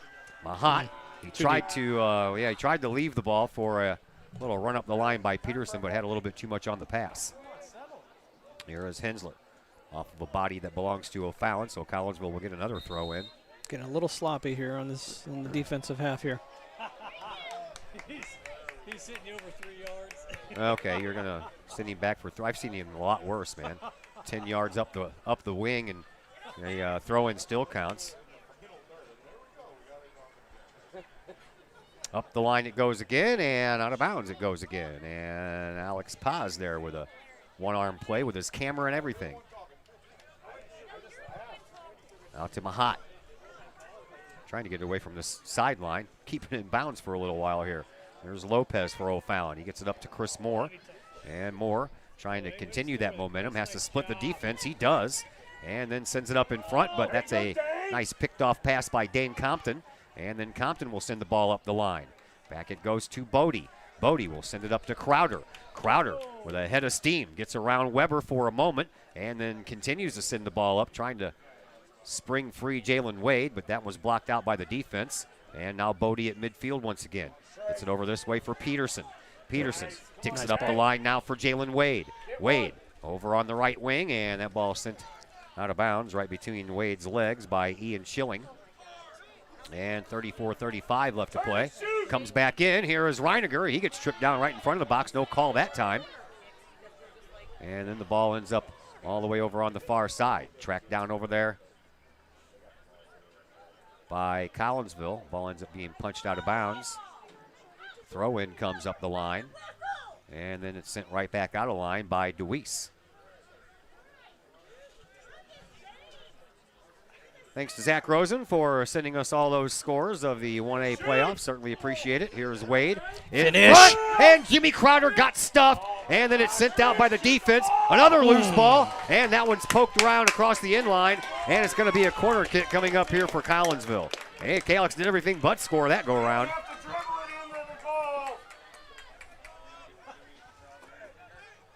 Corner kick coming up for Collinsville. They have been apt lately not to actually kick it, but pass it. This one is more of a kick. Off of Get in there! And it's just wide. Hensler almost had it in there. Goes off the end line again, off of a body out front. Collinsville gets another corner kick.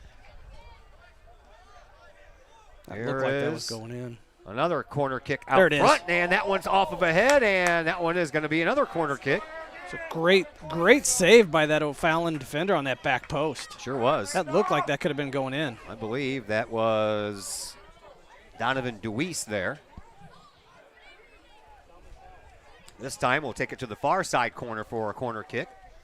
33 minutes left here in the second half. Collinsville up 2-0, looking for another one. They bring it all the way out front for Bodie. Bodie with a nice move. Off of some shins up front. And then O'Fallon kicks it out of harm's way. That was golden opportunities for Collinsville there with 3 straight corner kicks. And all of them were a threat. All of them resulted in some sort of goal-scoring opportunity. Back down, Eckel will take care of that one. And he'll slowly let everybody go back downfield before he sends it back out. He does. Off of Hensler, and Hensler gets called for an over-the-back call. Yeah, I can agree with that. A little push-off. Quickly, O'Fallon tries to catch Collinsville sleeping, but that ball was sent way offline, and Collinsville's Compton stops the initial shot before it has a chance to reach Peril, and then Crowder, he'll send the ball all the way back into the Collinsville offensive zone. Jalen Wade trying to track it down, but the opposing number 14 gets there first. That's Ian Schilling. And back down into the Collinsville offensive zone again. And then getting tripped up on the play was that Adam Reiniger. Adam Reiniger. Boy, he's on this side of the field, that side of the field. Doesn't matter where he is, does he? Nope. Collinsville sends it up kind of quick and in front of the box and kicked all the way back out. We're playing with a 2-0 lead here, and we're rushing. And I'm not sure why we're rushing these plays, rushing these free kicks.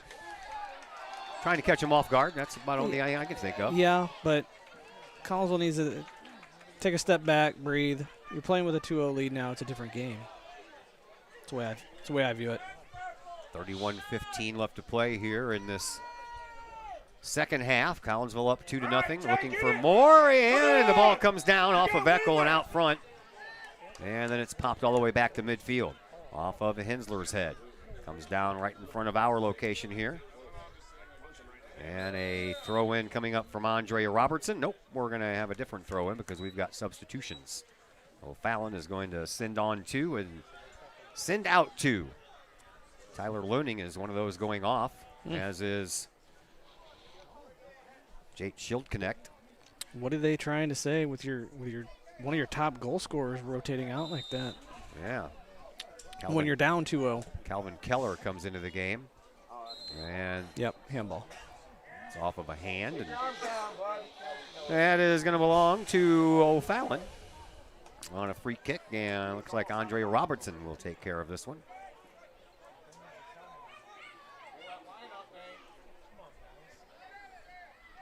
Robertson from about 45 yards away. Sends a bender toward Peril, and he makes the catch over on the far side post. That was a nice try. With that bend, he had it right on line. Peril then sends the ball back down into Collinsville's offensive zone. Peterson steps up quickly and up to Reiniger. Reiniger then tries to spring free Jalen Wade. Wade over on the right wing. He shoots, and it's off of the body of DeWeese, and the Cayhawks will have their 4th corner kick in the last 5 minutes of this game. Or this half, rather. And once again, it'll be The tag team match of Crowder and Mahat over there. We'll see which one takes it. Crowder. He'll send it over to Mahat. Mahat will then pop the ball up, and that one was headed for the top of the net right off the bat. That was not good. That was not good. Sometimes things don't work out in your favor, despite the effort.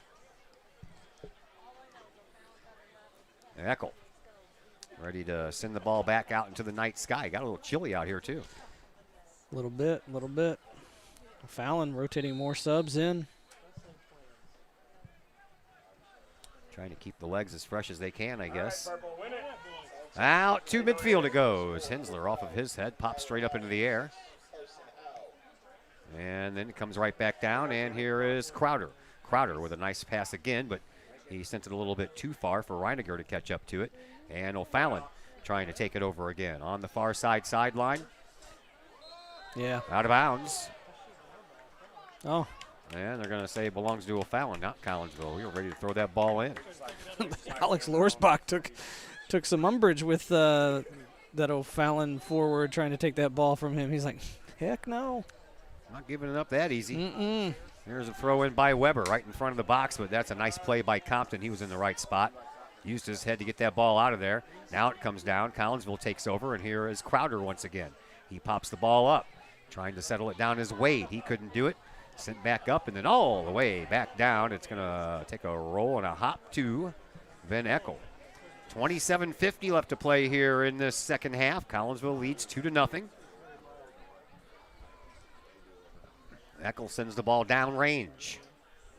Popped up once again. A couple of bodies run into each other, but no whistle. I'll let them play. Now the ball popped up once again, and that was almost over the bat call there. Dane Compton just flying in out of nowhere. Like I said, if you're a forward, Dane Compton's to your back. It's like a Mack truck hitting you from behind. So another throw-in coming up here for Evan Weber. This is about the same spot that he threw one in the goal when we were playing out in O'Fallon, maybe a little bit farther up, but that's Trouble. dangerous, and that one just goes wide off of the foot of Tyler Looning. And it'll be just a goal kick restart here for Jackson Perrell. Kahawks looking to win the Southwestern Conference Championship outright, and so far so good. If O'Fallon were to win this game, it would be a three-way tie for the conference championship between Collinsville, O'Fallon, and Edwardsville. We don't now we're want going to that. have a, no we don't. I don't like to share. I know they taught me that in kindergarten, but I didn't even like it then. I had 3 brothers and a sister at home. I was not about sharing. This referee does not like getting cards out of his pocket. He prefers the lecture more than the throwing cards. Up to the sideline, and the offense for O'Fallon takes over. They send the ball up. Compton will get there first, and he'll block off his nearest competitor and let the ball roll right into Jackson Perrell's hands. 26 minutes to go here in this second half. Collinsville up 2-0. Perrell sends the ball low. All the way back out and low to Wade. Wade over to Peterson. Peterson trying to break in on right wing. He's got the speed to do it. Turns the corner and then, I thought it was off of the. I did too. Man.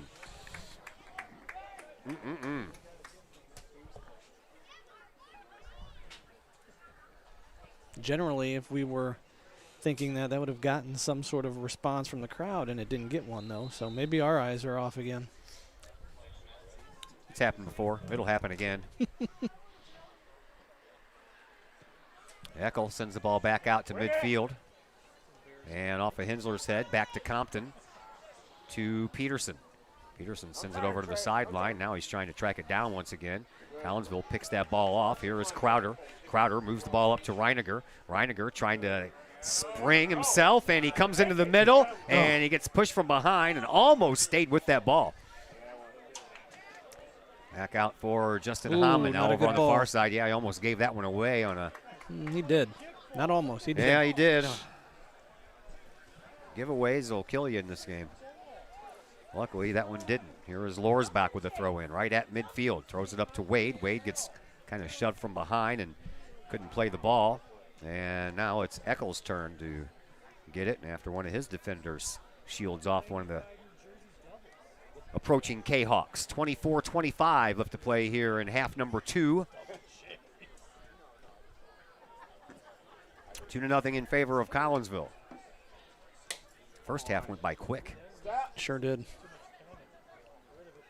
O'Fallon trying to generate some offense. They have not been able to generate much tonight. Collinsville has done a great job on the defensive side of things. Sure have. I mean, as you said, or maybe it wasn't you, maybe it was somebody else who said that we've given up how many conference goals this year? Is it 6 or something like that? Yeah, I haven't looked that deep into it. Somebody gave me that stat tonight that we've only given up 6 goals in conference games, and that's just a mind-blowing statistic. Well, we've given up less than a goal a game all year long. We're at .9. Yeah, that's good. It's real good. Yeah, I'll take that any day. K-Hawks trying to track the ball down. O'Fallon trying to score a goal to climb back into this one. They'll send one out front, and it's chipped off of a body. Now it comes out front again, and then off of a head on a screaming shot there by Jack Treadway, but Collinsville was there to intercept it and take it away, but comes back in anyway, and a shot goes wide, and it'll be a goal kick restart for Jackson Perrell.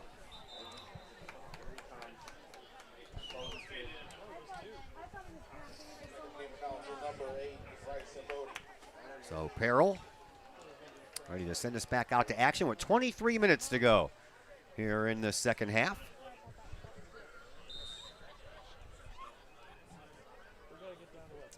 Popped out to midfield. Not much of a win. Flags are barely moving, so that's not really a problem here tonight. Here is a settle down of the ball by Crowder, who sends it over to Lorsbach. Lorsbach tries to send it over to the far side. That ball is picked off. Lorsbach falls down, and a shot and a save by Jackson Perrell. Bounces off of his chest, and he picked it back up just before Shield Connect can get there. You don't see Alex Lorsbach get beat too often. He got stumbled up or tripped up. Yeah, trying to go backwards. Throw in coming up here for O'Fallon. And it'll be all the way out to midfield. Settled down over there by Crowder. Crowder will send it back to the defense in Compton. Compton steps around one forward, sends it up to Bodie. Bodie sends it over onto the far side. And Collinsville will send it back to Compton. Compton gets kind of pushed from behind, and they'll draw a whistle. Yeah, you called that. Compton never did fall down, but he did get shoved from behind.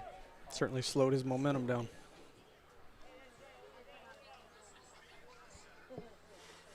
So Compton from the middle of the field, he'll send the ball all the way down to the front of the box, into the box, and then kicked right back out by O'Fallon. O'Fallon trying to get some kind of offense. Here is Robertson. Robertson into the middle, now picked up by Collinsville. Back over this way for Peterson. Peterson trying to get around his defender. He does so. Splits a couple, actually, but there was an extra one waiting back there for him. Ball into the zone for O'Fallon, and then Compton sends it back up range, and Collinsville will take over. And Hensler out to midfield, and Hensler accidentally, he didn't mean to, he just accidentally kicked Seth McKenzie, and we'll get a free kick from midfield here for O'Fallon. And Ian Schilling sends the ball down, and that's popped up.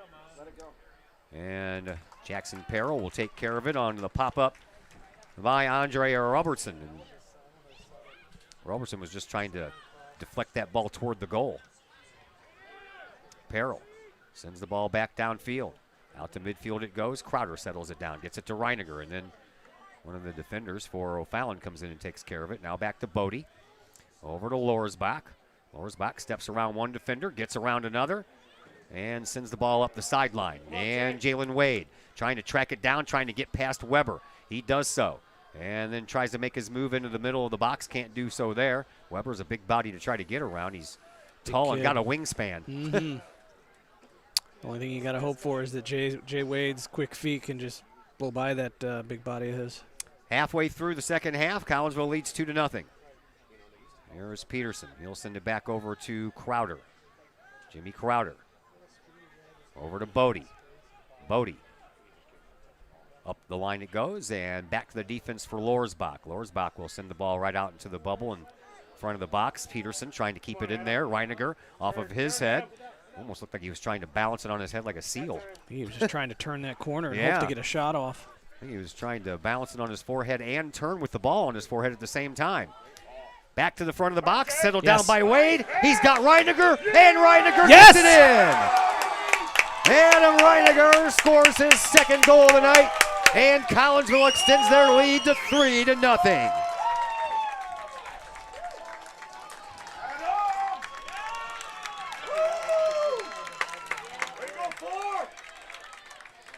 Big assist over there by Jalen Wade on that goal. Yeah, Adam Reiniger's not going to miss from that spot. Places it back post perfectly. 3-0 Kahawks. Jalen Wade picked up his sixth of the year to go with his 6 goals. And for Adam Reiniger, 2 goals in this game gives him lucky number 13 on the year. 3-0 in favor of Collinsville. To be honest, Todd, I'm not sure I saw this coming. Well, you know what? We still got to get through the rest of this game. We know O'Fallon scored 3 goals in the final 3 minutes against Edwardsville, so I'm not counting my chickens till they're hatched. That's a good point. It's a good point. All the way over on the far side, O'Fallon, they put on attack mode, and the ball bounces one time to Peril. Peril will roll the ball all the way out for Reiniger. Reiniger, right underneath our location, scoots the ball, trying to pass it to himself, but he couldn't get there in time. I'm going to watch and pay attention here to see if Coach Luggie goes to a 4-back system just to try and preserve this 3-0 lead now, or if he's just going to ride it out with the 3. Hensler. He'll throw it in, but Collinsville will have a substitution first as Garofalo goes out. Gavin Knoll comes back in. Down the line and then back out of bounds it goes again. Peterson ready for a throw-in. Looking for Wade up the line. Wade couldn't handle it. Had it off his thigh and did a good job keeping it in bounds for just a split second that he did. Yeah, he did. Now it That's comes a down handball. and a handball by Burchard, and Jayhawks will have a free kick from way far away again. Already sent up. Gavin Knoll trying to track it down, but it's off of one of the defenders for O'Fallon first. And Crowder gets a hold of it. Crowder splits the defense. He comes in. Oh, I believe that was off of the backside of Wade or Matt Culp, one of the two. I'm going to guess Culp. I guess so. So yeah. they went out of bounds. It's our throw. Off of a head, down in front of the bubble, and a shot on goal. And Echo has to be aware as Landon Mahat, trying to score a goal on his 16th birthday, almost accomplished it. Almost.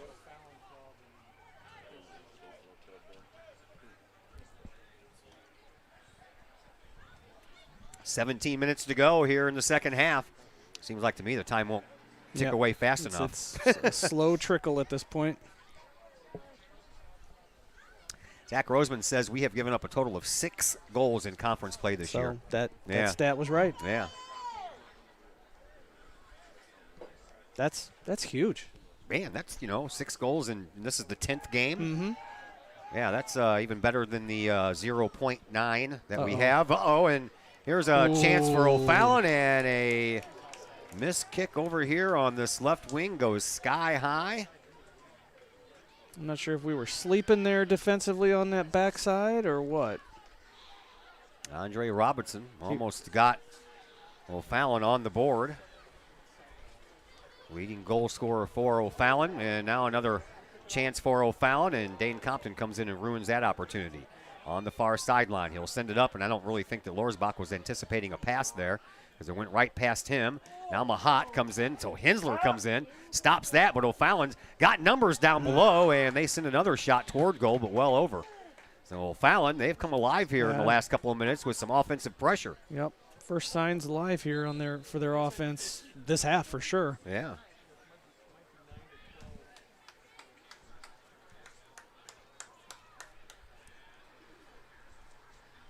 Goal kick restart coming up here for Jackson Peril.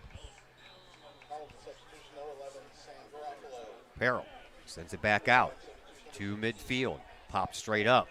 Hensler uses his head to send it up toward the offensive zone a little bit. But it's going to come right back to midfield. Fallon fighting for their lives here, trying to capture at least a share of the Southwestern Conference crown, but so far it's been all Collinsville until just the last couple of minutes. So Fallon's making a push here. Chris Moore with a free kick at midfield. Pops it into the box. That's pretty deep, and Peril, thankfully he's that tall. If he was about an inch shorter, he wouldn't have got that. Yeah, that height came in handy there. Sure did. Now Weber steps up. He heads it right back into the offensive zone. And Collinsville trying to settle it down. Bodie does so. Sends it all the way back to Compton, who sends it back to Peril. And Peril sends a screamer out. It stays low. Pops all the way out to Moore at midfield. Moore turns up. Sends a pass up. Blocked out by Compton. Over to Mahat. Mahat over to Garofalo. Garofalo trying to get a pass up to Reiniger. He was coming up this right wing on the sideline. And then Trey Peterson ends up with the ball. Back over to Compton. Back out to the middle it goes for Bodie. Bodie will send the ball over to Lorsbach. Lorsbach sends it into the Collinsville offensive zone. Another opportunity here for the Kahawks. Peterson out here. He needs to be looking out here. Nope. Over to Reiniger, and Reiniger gets it over to Peterson, but it took a spin off of a body and ends up behind Trey. And now we'll have a whistle as both teams want to make some changes, as Collinsville will bring Jalen Wade back out, and Adam Reiniger will go to the bench for a little bit of a breather. As Peterson is ready to throw in another. He does so. To Aiden Hensler, gets it back over to Peterson. Peterson sends the ball back over to Mahat. Mahat gets past one defender, and the other defender tried to play the ball and went right past it. Here is Lorsbach. Lorsbach trying to get the ball up to Wade, but Weber stands in front of him. Weber's got a couple inches height on Wade. And a wingspan the size of a pterodactyl. Kid's got some wings, man.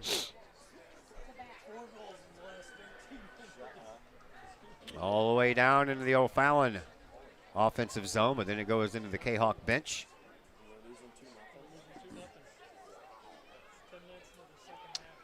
And it'll be a throw in here by none other than Mr. Evan Weber. And he gets a... this is his sweet spot. He's going to go all the way back to the maintenance shed and get a run at this one. Throws it up in front. Comes down for Collinsville. And nothing but Kahawks there to send that one back out. Nicely done. Now it's a foot race. Jalen Wade. And that one's going to go out of bounds. And Collinsville will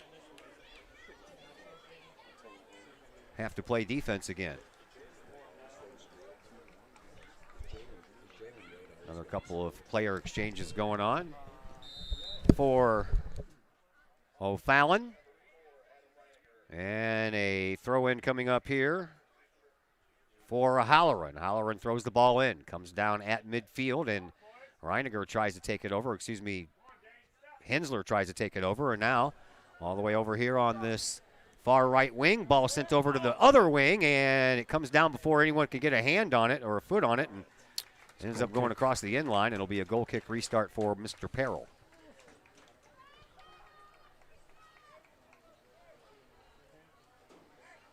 So Jackson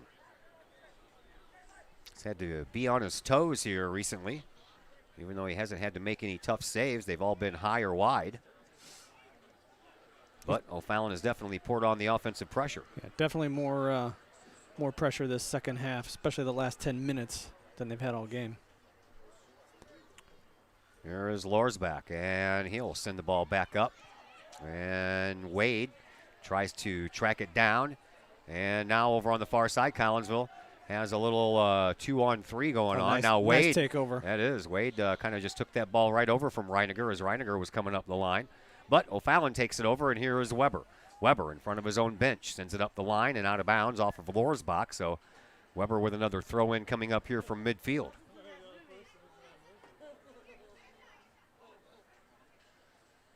Weber.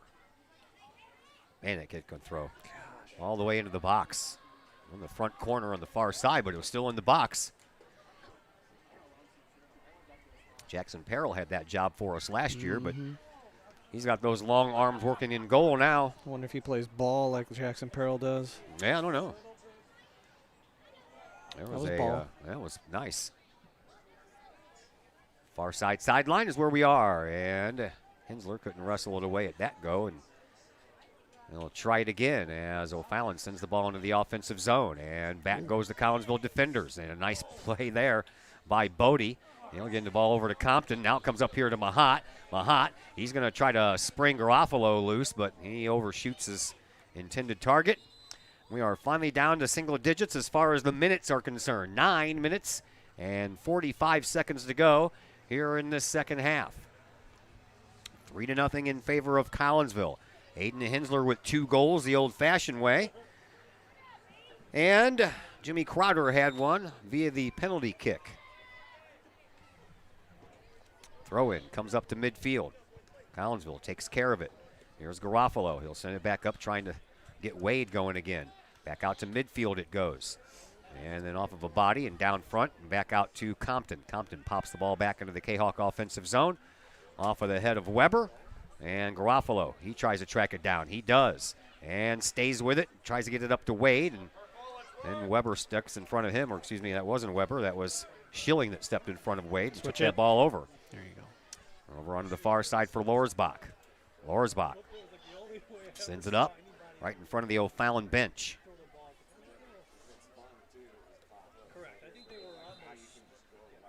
8:45 left to play here in this second half. Collinsville leads 3-0.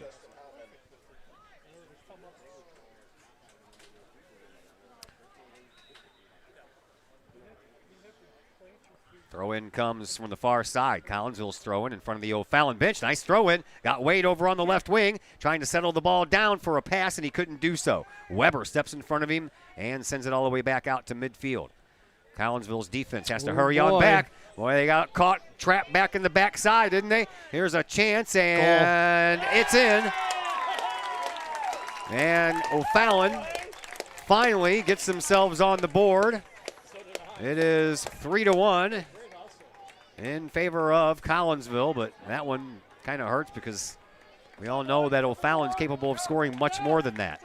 Yep, they can counter quickly. That was, I'm not sure what the breakdown was there on defense, but very uncharacteristic of the Collinsville back three. Tyler Luning with the goal. No, they're going to give it to Schildknecht.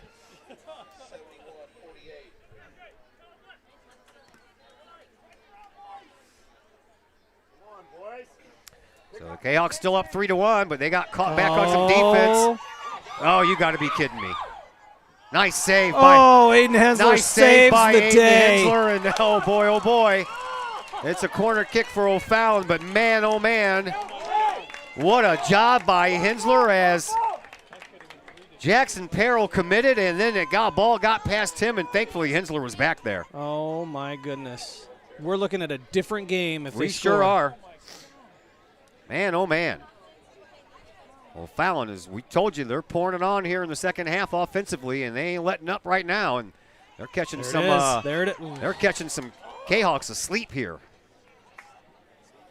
I tell you what, Jake Schildknecht, he got past 3 defenders on that goal, and that shouldn't have happened. All 3 of those defenders should not have been that close up to midfield. That doesn't happen with our back three, but it is what it is. I would seriously consider, dropping Dane Compton back to that sweeper position and going with, 3 defenders in front of him at this point just to protect this lead in the last 8 minutes. Hensler trying to chase it down. Excuse me, yeah, that's Hensler trying to chase it. That just saved everybody's bacon there. That ball's across the line like 3 times. Out of bounds. That ball is out of bounds. Like 3 times that ball went across the line.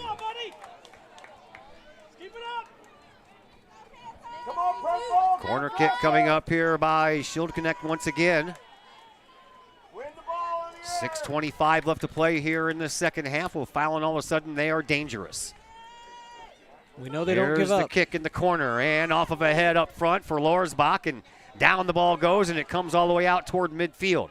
Collinsville needs to track the ball down and get something in their offensive zone just to keep the ball at the other end of the field for a while. O'Fallon, once again, they chip it in, and once again, it gets past a couple of defenders. Compton, he falls down. Now he gets back up, and that ball off of his leg again.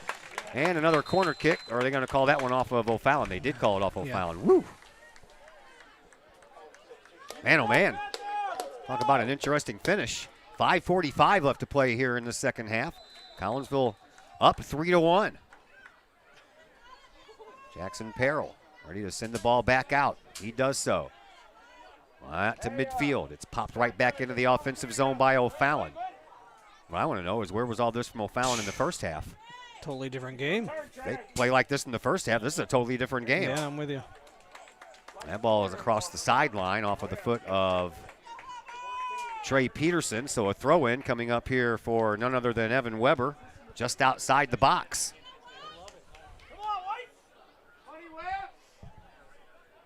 Weber steps back about 5-6 yards from the line, ready to get that running start.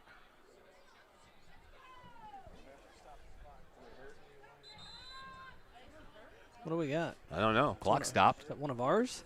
Somebody's hurt while they were getting ready for the or is corner that a kick. cramp? Somebody's they stretching a cramp maybe? Probably. Yeah, I would imagine so.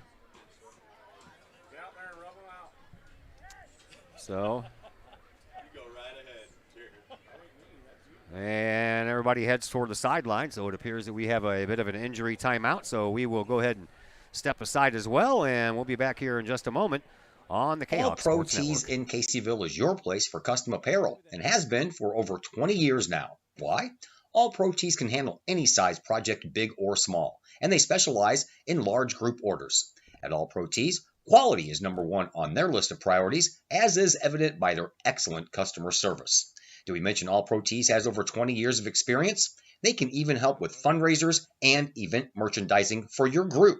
So for all of your apparel needs, for civic groups, sports teams, business outings, or even a family reunion, your apparel needs stop at All Pro Tees. All Pro Tees in Caseyville, right across the street from Kahok Stadium. Online at allprotees.com or on Facebook at All Pro Tees. Or call All Pro Tees at 344-2200.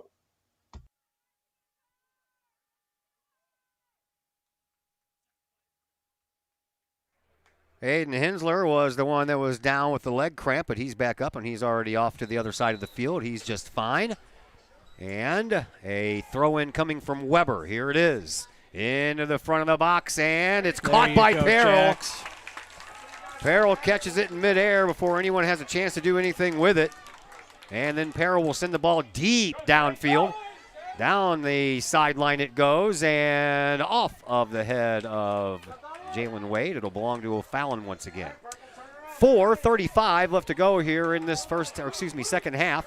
3-1 in favor of Collinsville. Throw in comes from Halloran. Halloran gets it all the way out to midfield. Handball. And a handball not called, and it comes down for Reiniger. Reiniger sends it over here for Peterson. Peterson, he'll send it down, and that's sent right back out. Reiniger trying to get there first. He can't. Comes all the way back out to midfield. Hugo Gonzalez in the game for the first time tonight. Sends the ball over to Bodie. Bodie gets it over to Crowder. Crowder trying to get around the goal scorer, and he does so in a little tip pass over there for not sure who. Oh, who is that over Crowder there? and Garofalo on that side. I think it's Garofalo. Can't see the number from here because, you know, the numbers on the back I can see, but when they're facing this direction, I can't see those little bitty numbers on the front. That is Garofalo going down to get it, and he can't. Goes across the end line. And it'll be another goal kick restart here for Ben Eckel. Hensler didn't stay out very long. He comes in to take the place of Hugo Gonzalez with 3:43 left to play here in this second half. And Ben Eckel ready to send us back into play. He does so. Sky high, pop fly out to midfield. Oh, and it gets past a couple of people. That ball shoved to the back on Mahat. Yep, and another chance here for O'Fallon as they bring it into their offensive zone. On the far side, Chris Moore. Moore pops it up and right into the hands of Jackson Perrell.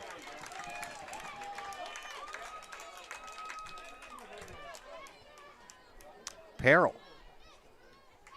pops one back out to midfield as well and a little bit beyond, and that ball is going to be popped up out of bounds. Trey Peterson quickly throws it in, trying to find Wade. Wade up here on this near side sideline, lets the ball get past him, kind of ping-ponged off a couple of players. And then a ball down. Here is a chance for Tyler Looning. There is Lorsbach, who overtakes him at the last moment. Nice defensive play there by Alex. And now Looning trying to get around Alex, and Alex is winning that battle, and here is Bodie. He pops the ball up and out of bounds, and it'll be another throw-in coming up here for O'Fallon Panthers, but they want to make a couple of more substitutions as they await another throw-in coming up here from Evan Weber. 2:30 left to play.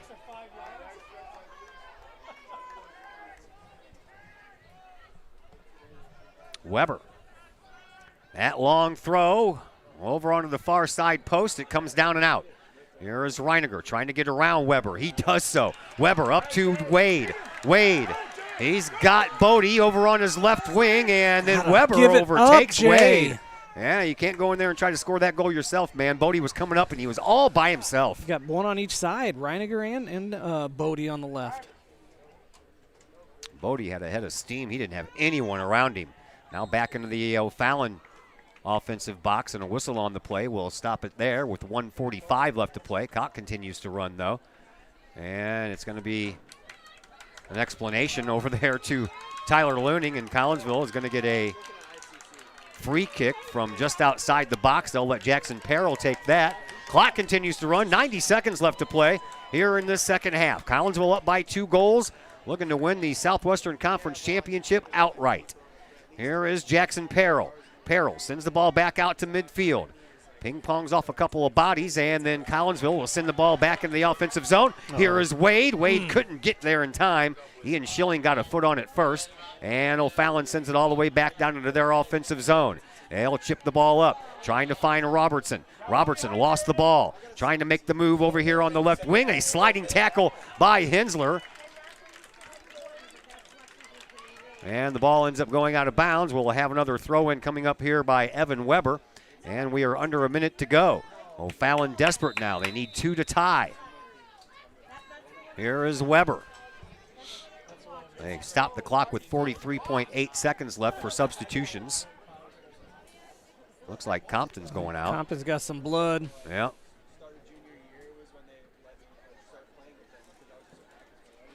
It's the only thing I can think of. Compton has to come out. And they'll send, who is that, Benny Peck? Nope. No? Gavin Chrisman. Gavin Chrisman in. I just saw the blonde hair, I guessed. Probably wanting the height on the throw. Here is Weber's throw in. High. Going to the other side. Off of a head and down. And O'Fallon tries to keep it alive in front of the box. They'll take a shot, but the whistle will stop all that. As we're under 30 seconds to go, Collinsville looks like they're going to win this Southwestern Conference Championship outright. And the Kahawks will improve to 16-3-2 and 9-1 in conference play. Peterson sends the ball down the offensive zone. 15 seconds to go. And Weber catches up with it. He'll turn around and send it back out to midfield. Collinsville with 9 seconds. Here is a nice play by Mahat. And then Crowder. Crowder will turn around, hold on to the ball, and the final seconds will tick off. And Collinsville, Southwestern Conference champions for 2021, on the wings of a 3-1 victory over the O'Fallon Panthers. And the Kahawks, one more game left in the books on Thursday, the season finale before they start the playoffs. But Mr. Brett Bourne, this is a nice way to go in. Thank you very much. Oh, absolutely, Todd. I mean, season started out slow. Kahawks slow getting out of the chute. What they reel off now? 10, 12, 12 in a row? 12 in a row, yeah. 12 in a row tonight. I mean, it took a while to get their legs underneath them and get the season rolling, but what a way to finish. Sure was. All right, we thank you, sir, and I guess we'll see you next Wednesday at Alton, correct? Yep. All right, Brett Bourne, we thank him very much for his time here in the regular season. We'll put him to work in the postseason as well. 3-1 hour final as we welcome you into the Cafe Agape post-game show, brought to you by Cafe Agape in Collinsville, home of the Kahok Chicken Sandwich. Cafe Agape since 2012, offering catering and some of the best home-cooked food in the area. Cafe Agape, 345 Cafe. That's 345-2233. Back with final thoughts in just a moment here on the Cafe Kahawks. Agape serves up some of the best sandwiches, burgers, pork steaks, meatloaf, fish, and more in Collinsville. And yes, they still cater. Wedding receptions, luncheons, business meetings, and much more. And Cafe Agape is your destination for all of your holiday and party favorites, both main courses as well as delicious sides. Cafe Agape in Collinsville is the only place to pick up a Kahawk sandwich or dog and the new Flamin' Kahawk sandwich. Cafe Agape. Check them out at 703 St. Louis Road. Give them a call at 345 Cafe. That's 345-2233. And don't forget to tell them Stewie sent you.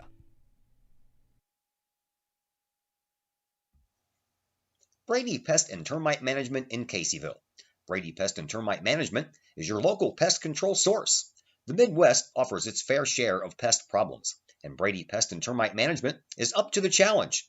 Whether it's pesky rodents in the cold winter months or ants, spiders, and other pests in the warm months, Brady Pest and Termite is your solution. And termites? Brady Pest is tops in the Metro East in termite management. Do you have unwanted pests? Then call the best. Brady Pest and Termite Management in Caseyville. Call 343-1790 or on Facebook at Brady Pest and Termite. Just because you can cut your own hair doesn't mean you should.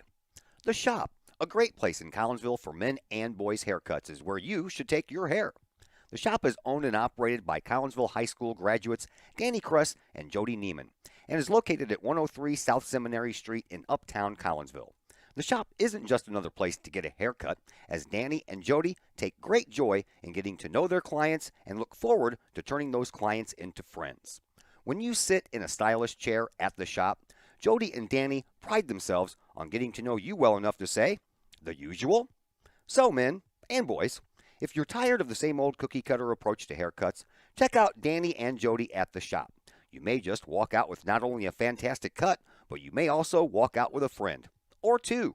The Shop in Collinsville, 618-772-7175. No appointment necessary. The Shop, 103 South Seminary in Uptown Collinsville.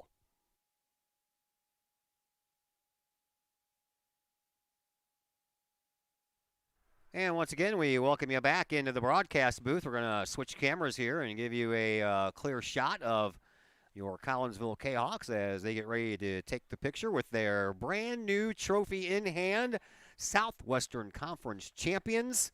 Once again, for your Collinsville Kahawks as they win this one here by a score of 3-1 tonight. As they continue the winning streak, it now sits at 12 games, and the Kahawks now sit at 16-3-2 on the year, and they finished their Southwestern Conference campaign with a record of 9-1. We'll continue here in just a moment as the Cafe Agape pregame show continues on the Cafe Kahawks Agape serves up some of the best sandwiches, burgers, pork steaks, meatloaf, fish, and more in Collinsville. And yes, they still cater. Wedding receptions, luncheons, business meetings, and much more. And Cafe Agape is your destination for all of your holiday and party favorites, both main courses as well as delicious sides. Cafe Agape in Collinsville is the only place to pick up a Kahawk sandwich or dog and the new Flamin' Kahawk sandwich.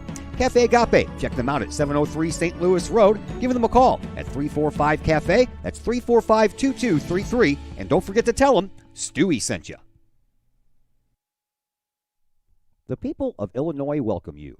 The folks in Collinsville, Illinois, well, they want you to stick around for a while and enjoy the sights, the fun, the food, and of course, the Collinsville Kahawks. The city of Collinsville is a proud supporter of the Collinsville Unit 10 School District.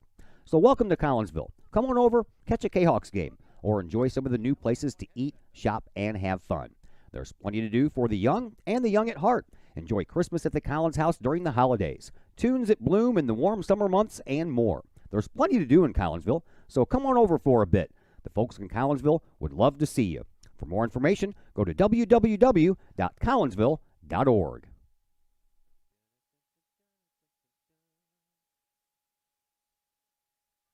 And once again, we welcome you back into the Cafe Agape post-game show here on the Kahawk Sports Network. Collinsville victorious here tonight by a final score of 3-1, and they are sole possession of the Southwestern Conference Championship trophy. And we got a couple of visitors up here in the box with us for the post-game program, as we will turn it over first to the birthday boy, Landon Mahat, 16 years old today, man. You feeling Yes, like sir. an old man out there or what? A little bit. Hold It's up just different. a little bit farther. It's different. Something new. Something Getting your new. license. So you're crazy. 16 today. You were 15 yesterday. So Yeah. now you're experienced. Yeah, got my license today. Nice. Did you on your 16th birthday? Yeah, brought my friends to the game and then got the win. Feels nice, good. Nice job, man. Love watching you play out there, man. I like the new shoes. What happened to the Yeah, pink ones? thank you. They rip. You Oh. know, wear and tear up on the hill. they get messed up. Tell us a little bit about this game tonight. Man, that was a nice start. Kind of a weird, hairy finish there. Yeah, it got a little chippy at the end, but we're told to, stay confident and stay ourselves and not get chippy back so we stay in the game. But we've been working all season for this, off season, summer, 6 in the morning practices. It all leads up to this. So hard work pays off. You are listed as a midfielder, man, but you got to talk about your defense for a little bit, dude. You guys have allowed only 6, make that 7 now, conference goals all year in 10 games. Yeah, one of the main things the coaches tell us in the locker room before the game is a shutout, and that's what we've been working for the past, I'd say, like 5 games. And it's working pretty well. I mean, 1 goal tonight, not too bad. We still got the win, but the past have been better. All right, dude. Enjoy your 16th birthday. Thank you. Appreciate the visit. Pass that on over to Sam Garofalo. Sam, how you doing, buddy? I'm doing really good. How are you? I'm doing good, man. You're the younger brother of Nick, right? Yes, sir. You play some hockey too? No. No? No, oh, no. man, I was hoping to have another Garofalo That's here a on weak, that's a November weak 1st. sport. That's a weak, It's a weak sport. he said. Sam is a sophomore forward, so tell us from a forward's perspective, talk a minute about how good your defense is. Oh, our defense is outstanding. They really shut down in the back for us, and they don't really lay in too many chances on our goalie, Jackson Perrell. Who are you? Who you learning from the most out here, man? I'd say our 3 captains, Alex, Jackson, and Dane.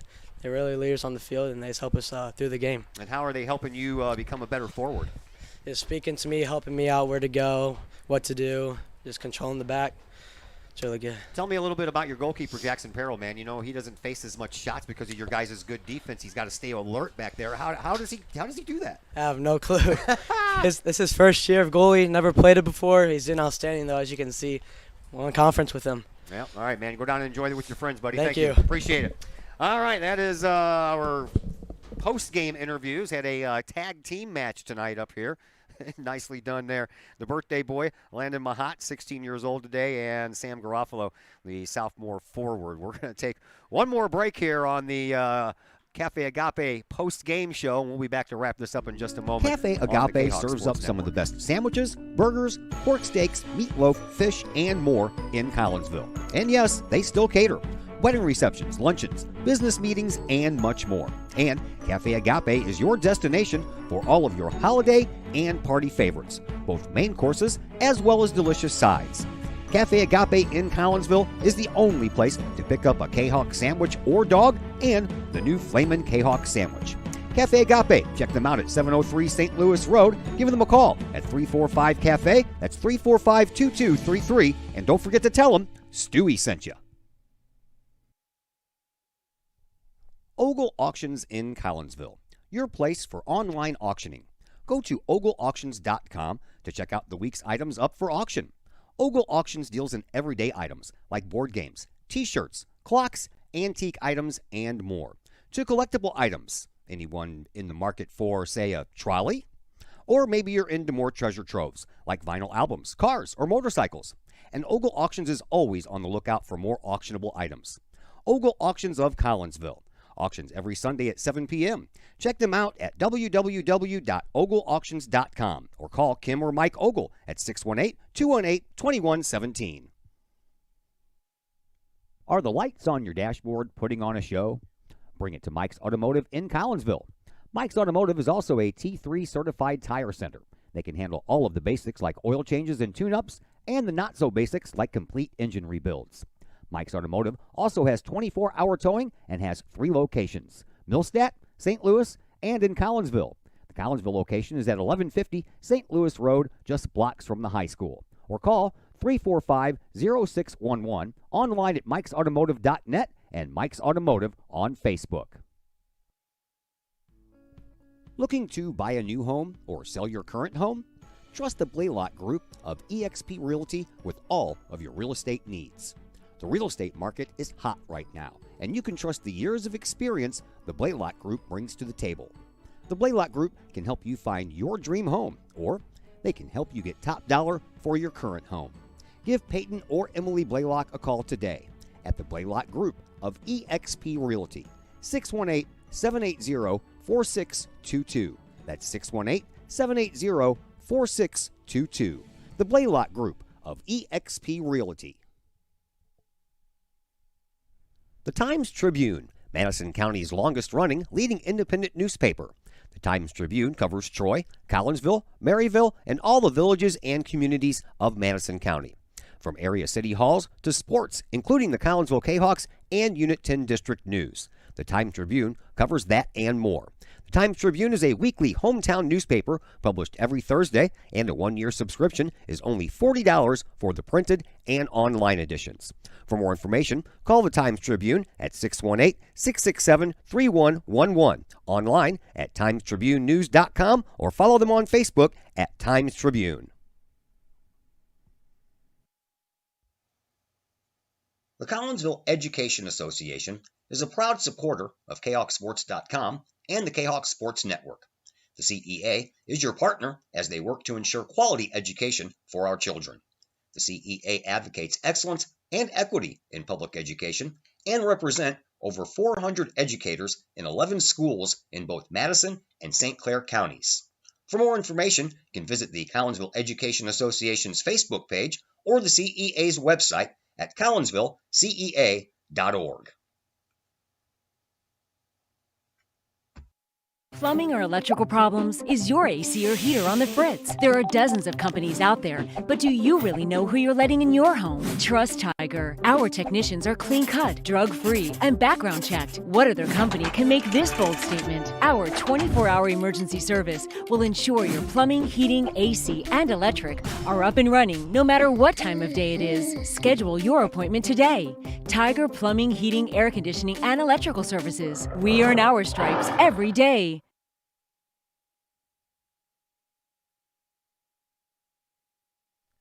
And once again, welcome back to Kahok Stadium here on the campus of Collinsville High School. As you can see, everybody's still gathered, the parents, the players, the coaches, and everybody enjoying this victory here tonight. 3-1 in favor of Collinsville as they are Southwestern Conference champions. That is going to do it for us here tonight. Oh, by the way, goals, that we will tell you those. That was 2 goals that were scored by Collinsville's Adam Reiner. He got one in the first, the only one in the first, and then he got one in the second half as well.